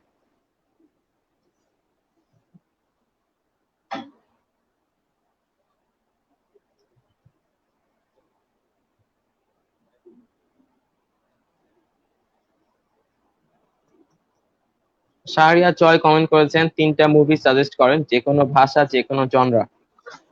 যে কোনো ভাষা যে কোনো জন্য, তিনটা ফেভারিট মুভি।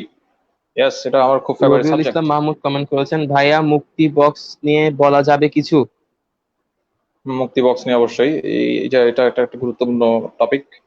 আমি জিনিসগুলোকে আস্তে আস্তে শেষের দিকে নিয়ে যাই তোমাদের, এই যে এই জিনিসগুলো নিয়ে বলি। তিনটা তিনটা ফেভারিট মুভি যেটা আমি বলতে চাই, সেটা হচ্ছে, তুমি মুভি যদি মানে মানে মুভি মেকিং, একটা মুভি মেকিং কত অসাধারণ হইতে পারে সেটা দেখতে চাইলে যেটা করবো সেটা হচ্ছে একটা এমভিপি হিমসেলফ, তুমি সত্যজিৎ রায়ের পথের পাঁচালী দেখবা।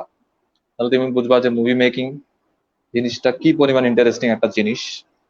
আরেকটা যেটা দেখবা সেটা হচ্ছে তোমার বাংলাদেশের মুক্তিযুদ্ধ নিয়ে বানানো একটা মুভি, হাঙ্গর নদীর গ্রেনেড। একটা স্পেশাল মোমেন্ট আছে ওই মুভিতে, মাঝে মাঝে আমি নানান ধরনের পেজে দেখি সেটা।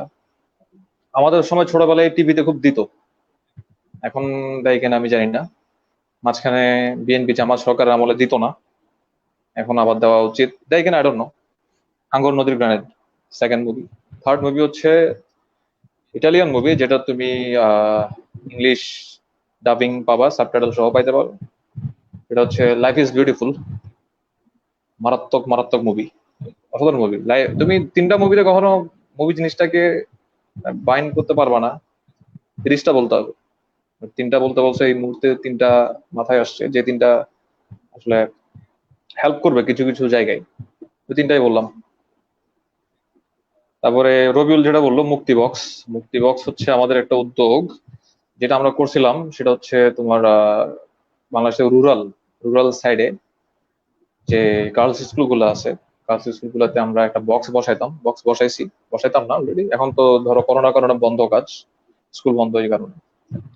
রুরাল গ্রামীণ সাইডে, পার্বত্য সাইডে যে গার্লস স্কুল গুলো আছে, ওখানে বক্সে আমরা নিজস্ব অর্থায়নে, আবার বলতেছি, ক্লিয়ার করতেছি, নিজস্ব অর্থায়নে, কোনো ধরনের ডোনেশন ছাড়া নিজস্ব অর্থায়নে আমরা স্যানিটারি প্যাড বিতরণ করতাম।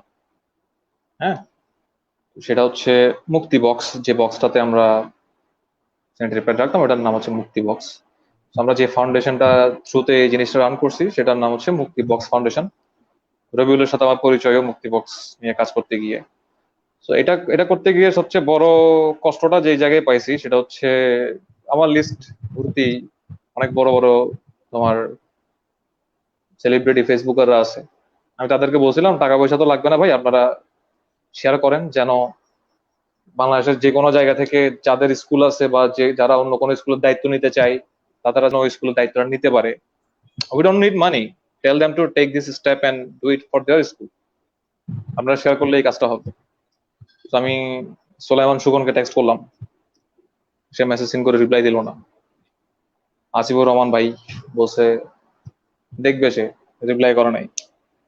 লট অফ ফেসবুকার্স যারা আবেগী এটা সেটা লিখে প্রচুর লাইক কমেন্ট কামায়, রিয়েল লাইফে যখন কাজ করার কথা হয় তখন তারা সুন্দর মতো জিনিসগুলোকে এড়িয়ে যায়, এরাও এরাই গেছে। তারপর আমার ব্যাচমেট ফ্রেন্ডরা তো আছেই, কয়েকজন ছড়াইছে যে আমরা এখান থেকে মানে ফেক নারীবাদী হওয়ার চেষ্টা করতেছি, টাকা পয়সা খাওয়ার চেষ্টা করতেছি, হোয়াট এভার। তো তোমরা এগুলো ছড়ানোর পরে যেটা হইলো, মানে আমরা তো কাজ করে গেছি, তোমরা এটা ছড়াই যেটা হয়েছে, তোমরা আরেকজন যে কিনা আগায় আসতো ওকে আসতে দাও নাই। কিছু অনেক কোথায় কোথায় গেছি তোমার কোনো মানে মানে আইডিয়া নাই। আমরা 3 রাত 24 ঘন্টা গাড়ির তেল পরে পরে নাই তোমার ওই যে রেইচা বাজার বান্দরবানের ভিতরে চলে গেছি, এখানে সেখানে চলে গেছি, দিন নাই রাত নাই ঘুম নাই, এসব কাজ করছি। তো আমাদের কারণে যে মানুষ, যে একটা মেয়ে গ্রামীণ একটা রুরাল সাইডের একটা মেয়ে উপকৃত হইতো, তোমার সাপোর্টের কারণে চিটাঙের বাইরে অনেক দূরের কোন একজন কেউ উপকৃত হইতো, তোমার কারণে সেটা হয় নাই, সেটা তুমি দায়ী। আমরা আমাদের কাজটা করে গেছি, we tried our best and will be doing that after this corona pandemic. এটা হচ্ছে মুক্তি বক্সের উদ্দেশ্য, এটা নিয়ে রবিউল বলতে বললো আর কি। আমি আমি পাবলিকলি এগুলো বলি না বুঝছো, কারণ আমরা পাবলিকলি বলে লাভ নাই, কারণ নিজের কাজ নিজের নিজের খেয়ে বনের মশারে দিয়ে গেছি। এটা এটা নিয়ে তোমার মানে ব্র্যাক করার কিছু নাই। আমি যতদিন আমরা পারবো ততদিন আমরা করে যাব, যতদিন পারবো না অন্য কাউকে বলবো করতে, না করতে পারলে এটা আমাদের দুর্ভাগ্য।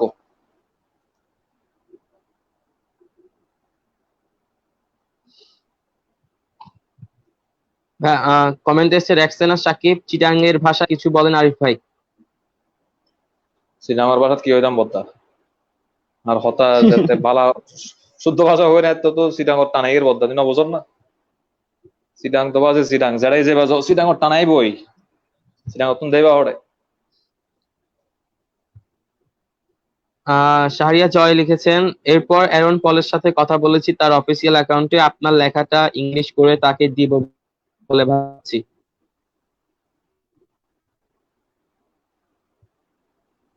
লেখাটা ইংলিশ করে তাকে দিব ভাবছি। অ্যারন পল, ওকে অ্যারন পলকে দাও, অ্যারন পলকে এটাও দিও যে ওর টিচার, কি বলবো, এই যে Walter white, he is here with me for the rest of my life. দেখতে পাচ্ছ হাইজেনবার্গ ব্রেকিং ব্যাড, ওকে এটাও পাঠিয়ে দিও। আহ, তাহলে ভাই আপনার জন্য যে পাপিয়া গানের রিকোয়েস্ট ছিল, পাপিয়া গানটা দিয়ে আমরা লাইফে শেষ করি। ফার্স্ট অফ অল পাপড়ি, পাপিয়া বলিস না। সরি পাপড়ি, দুঃখিত, খেয়াল নাই। পাপিয়া বলে পাপিয়া কে কোনো জিনিস কমেন্ট নাই, করছে একটু আগে খবরদার। এই জন্য। নো আচ্ছা নো পাপিয়া, পাপড়ি, ইটস পাপড়ি। পাপড়ি হচ্ছে তোমার পাপিয়া বললে তো ভাই। বাংলাদেশের রক সম্রাট আজম খানের একটা গান, পাপড়ি কেন বোঝে না, যেটা পরবর্তীতে উইন্ড অফ চেঞ্জে Mizan ex vocal of Warfaze উনি গাইছেন, অসম্ভব পছন্দের গান। তো আমরা কোথাও জড়ো হইলে সবাই মিলে এই গানটা গাই, ওই জন্য একজন সে লিখছে যেন পাপড়ি তোমার পাপিয়া মাথায় ঢোকার কারণে বিপদ হয়েছে, পাপড়ি যেন গাই।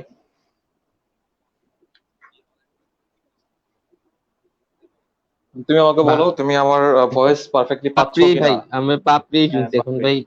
পাপিয়া কি একটা কমেন্ট করে ফেলাতে সমস্যা হয়ে গেছে, সমস্যা এখানে। তো ভয়েস পাচ্ছ? তুমি অনলাইন ঠিকঠাক আছো নাকি?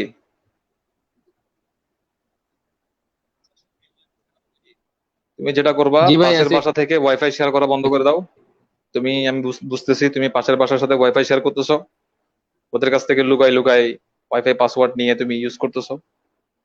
Stop doing that, gate your own wifi. তাহলে এই ঝামেলা থেকে বেঁচে যাওয়া। ওয়াইফাই শেয়ারিং বন্ধ করো, অথবা তুমি তোমার বড় ভাইয়ের ভাই কাছ থেকে উপদেশ, হটস্পট নিচ্ছ। এটা হচ্ছে উপদেশ। উপদেশ মাথায় থাকবে। এটাই উপদেশ, গুরুত্বপূর্ণ উপদেশ। তারপর হচ্ছে ধরো এই যে পাপড়ি পাপড়ি দিয়ে শেষ করি। সবার যে যারা যারা কষ্ট করে দেখছে, তারা আর একটু কষ্ট করে এই যে আর একটু বেশি কষ্ট করে এই যে এই গান শুনো। গান ভালো খারাপ বিষয় না, গান গাইতে পারলেই হয়েছে, বুঝছো? হুহ, সারা রাত জেগে জেগে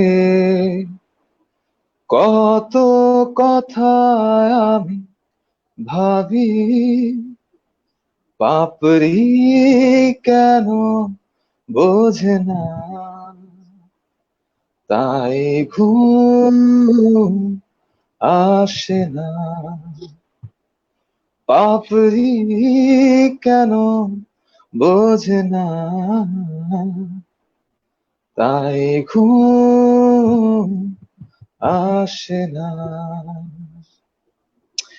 একটু কি, thank you Rohan. Thank you ভাইয়া, অনেক থ্যাংক ইউ আপনাদের সাথে আসার জন্য। তোমাদের শোতে আসি নাই, আহ আমি আমার বাসায় আছি, তোমাদেরকে সময় দিছি। আচ্ছা ভাই, যে যেটাই সময় দিচ্ছেন এই জন্য থ্যাংক ইউ। হ্যাঁ, হুমায়ুন আজাদের কথা দিয়ে শুরু করছিলাম। হুম। হুমায়ুন আজাদের কথা একটা দিয়ে শেষ করতে চাই, যেটা হচ্ছে আমাদের দেশে সত্য কয়েকবার বললে সেটা মিথ্যা হয়ে যায়, আর মিথ্যা কয়েকবার মিথ্যাকে বললে বারবার সেটা বললে সত্য হয়ে যায়। সত্য হয়ে যায়। হুমায়ুন আজাদের সবচেয়ে যা, গুরুত্বপূর্ণ কথা এটা মনে রাখবা, সেটা হচ্ছে হুমায়ুন আজাদ বলে গেছে যে একদিন সব নষ্টদের অধিকারে চলে যাবে, যেটা এখন আমরা অধিকারে যাবে। দেখতেছি। একদিন সবই নষ্টদের অধিকারে যাচ্ছে। একটা কমেন্ট যেটা তুমি মিস করে গেছো, একজন খুবই গুরুত্বপূর্ণ কমেন্ট করছে, সেটা হচ্ছে যে স্কুল পড়ুয়াদেরকে কিভাবে সাহিত্য চর্চার দিকে ধাবিত করা যায়। আমরা যখন স্কুলে পড়তাম, স্কুলের গেটের পাশে একটা ছোট্ট ডর্মের ওখানে টেবিল নিয়ে বিশ্ব সাহিত্য কেন্দ্র বসতো। 7-8 এর দিকে পাইছি, 9-10 হইতে হইতে ওটা চলে গেছে। একটা জিনিস মাথায় রাখবা, যে সাহিত্য হচ্ছে, তুমি যদি বড় ভাই হয়ে থাকো, তোমার ছোট ভাইয়ের কাছ থেকে গল্পের বইটা কেড়ে নিও না, ডোন্ট ডু দ্যাট। সাহিত্য পড়ার এটা একটা চয়েস। আমাদের স্কুলের পাশে, রেল স্টেশনের পাশে, রাস্তার অপোজিট সাইডে হচ্ছে নূপুর মার্কেট, রাস্তার এই সাইডে তোমার, তখন যখন আমরা ছিলাম তখন ওই সাইডে নূপুর মার্কেট ছিল, পুরান বইয়ের দোকান ছিল, ভালো ভালো বই, সাহিত্যের সব বই ভাড়া নেওয়া যেত, পুরান বই খুব কম দামে কেনা যেত। আর স্টেশনের সাইডে ছিল আমার যে পর্ণ পর্ণ ভিডিও সেল করার যে সিডি, আজে বাজে চড়ি বই, ওগুলোর একটা বিশাল মার্কেট। আমি, শোনো, আমি honestly speaking, so you have two choices. তুমি আইদার এই সাইডে গিয়ে সিডি কিনতে পারো, চটি বই কিনতে পারো, আইদার একটু কষ্ট করে রাস্তার ওই পারে গিয়ে নূপুর মার্কেট থেকে সত্যজিৎ রায়, নারায়ণ গঙ্গোপাধ্যায়, হুমায়ুন আহমেদ, জাফর ইকবালদের বই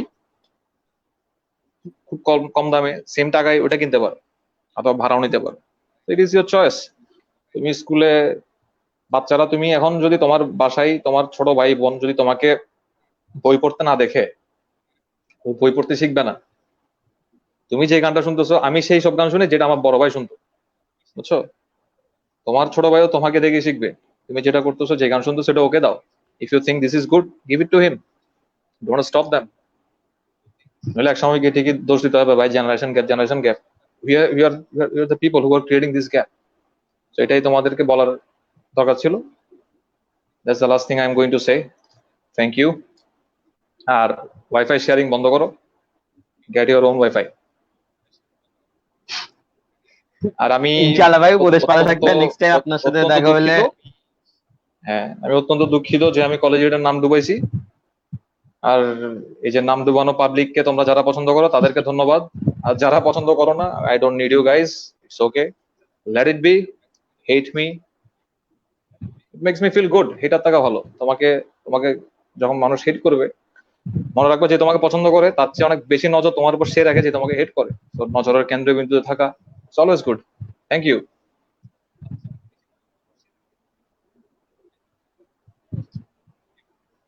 thank you. Okay, good night. Good night. Good night. ভালো থাকিও। আল্লাহ হাফেজ।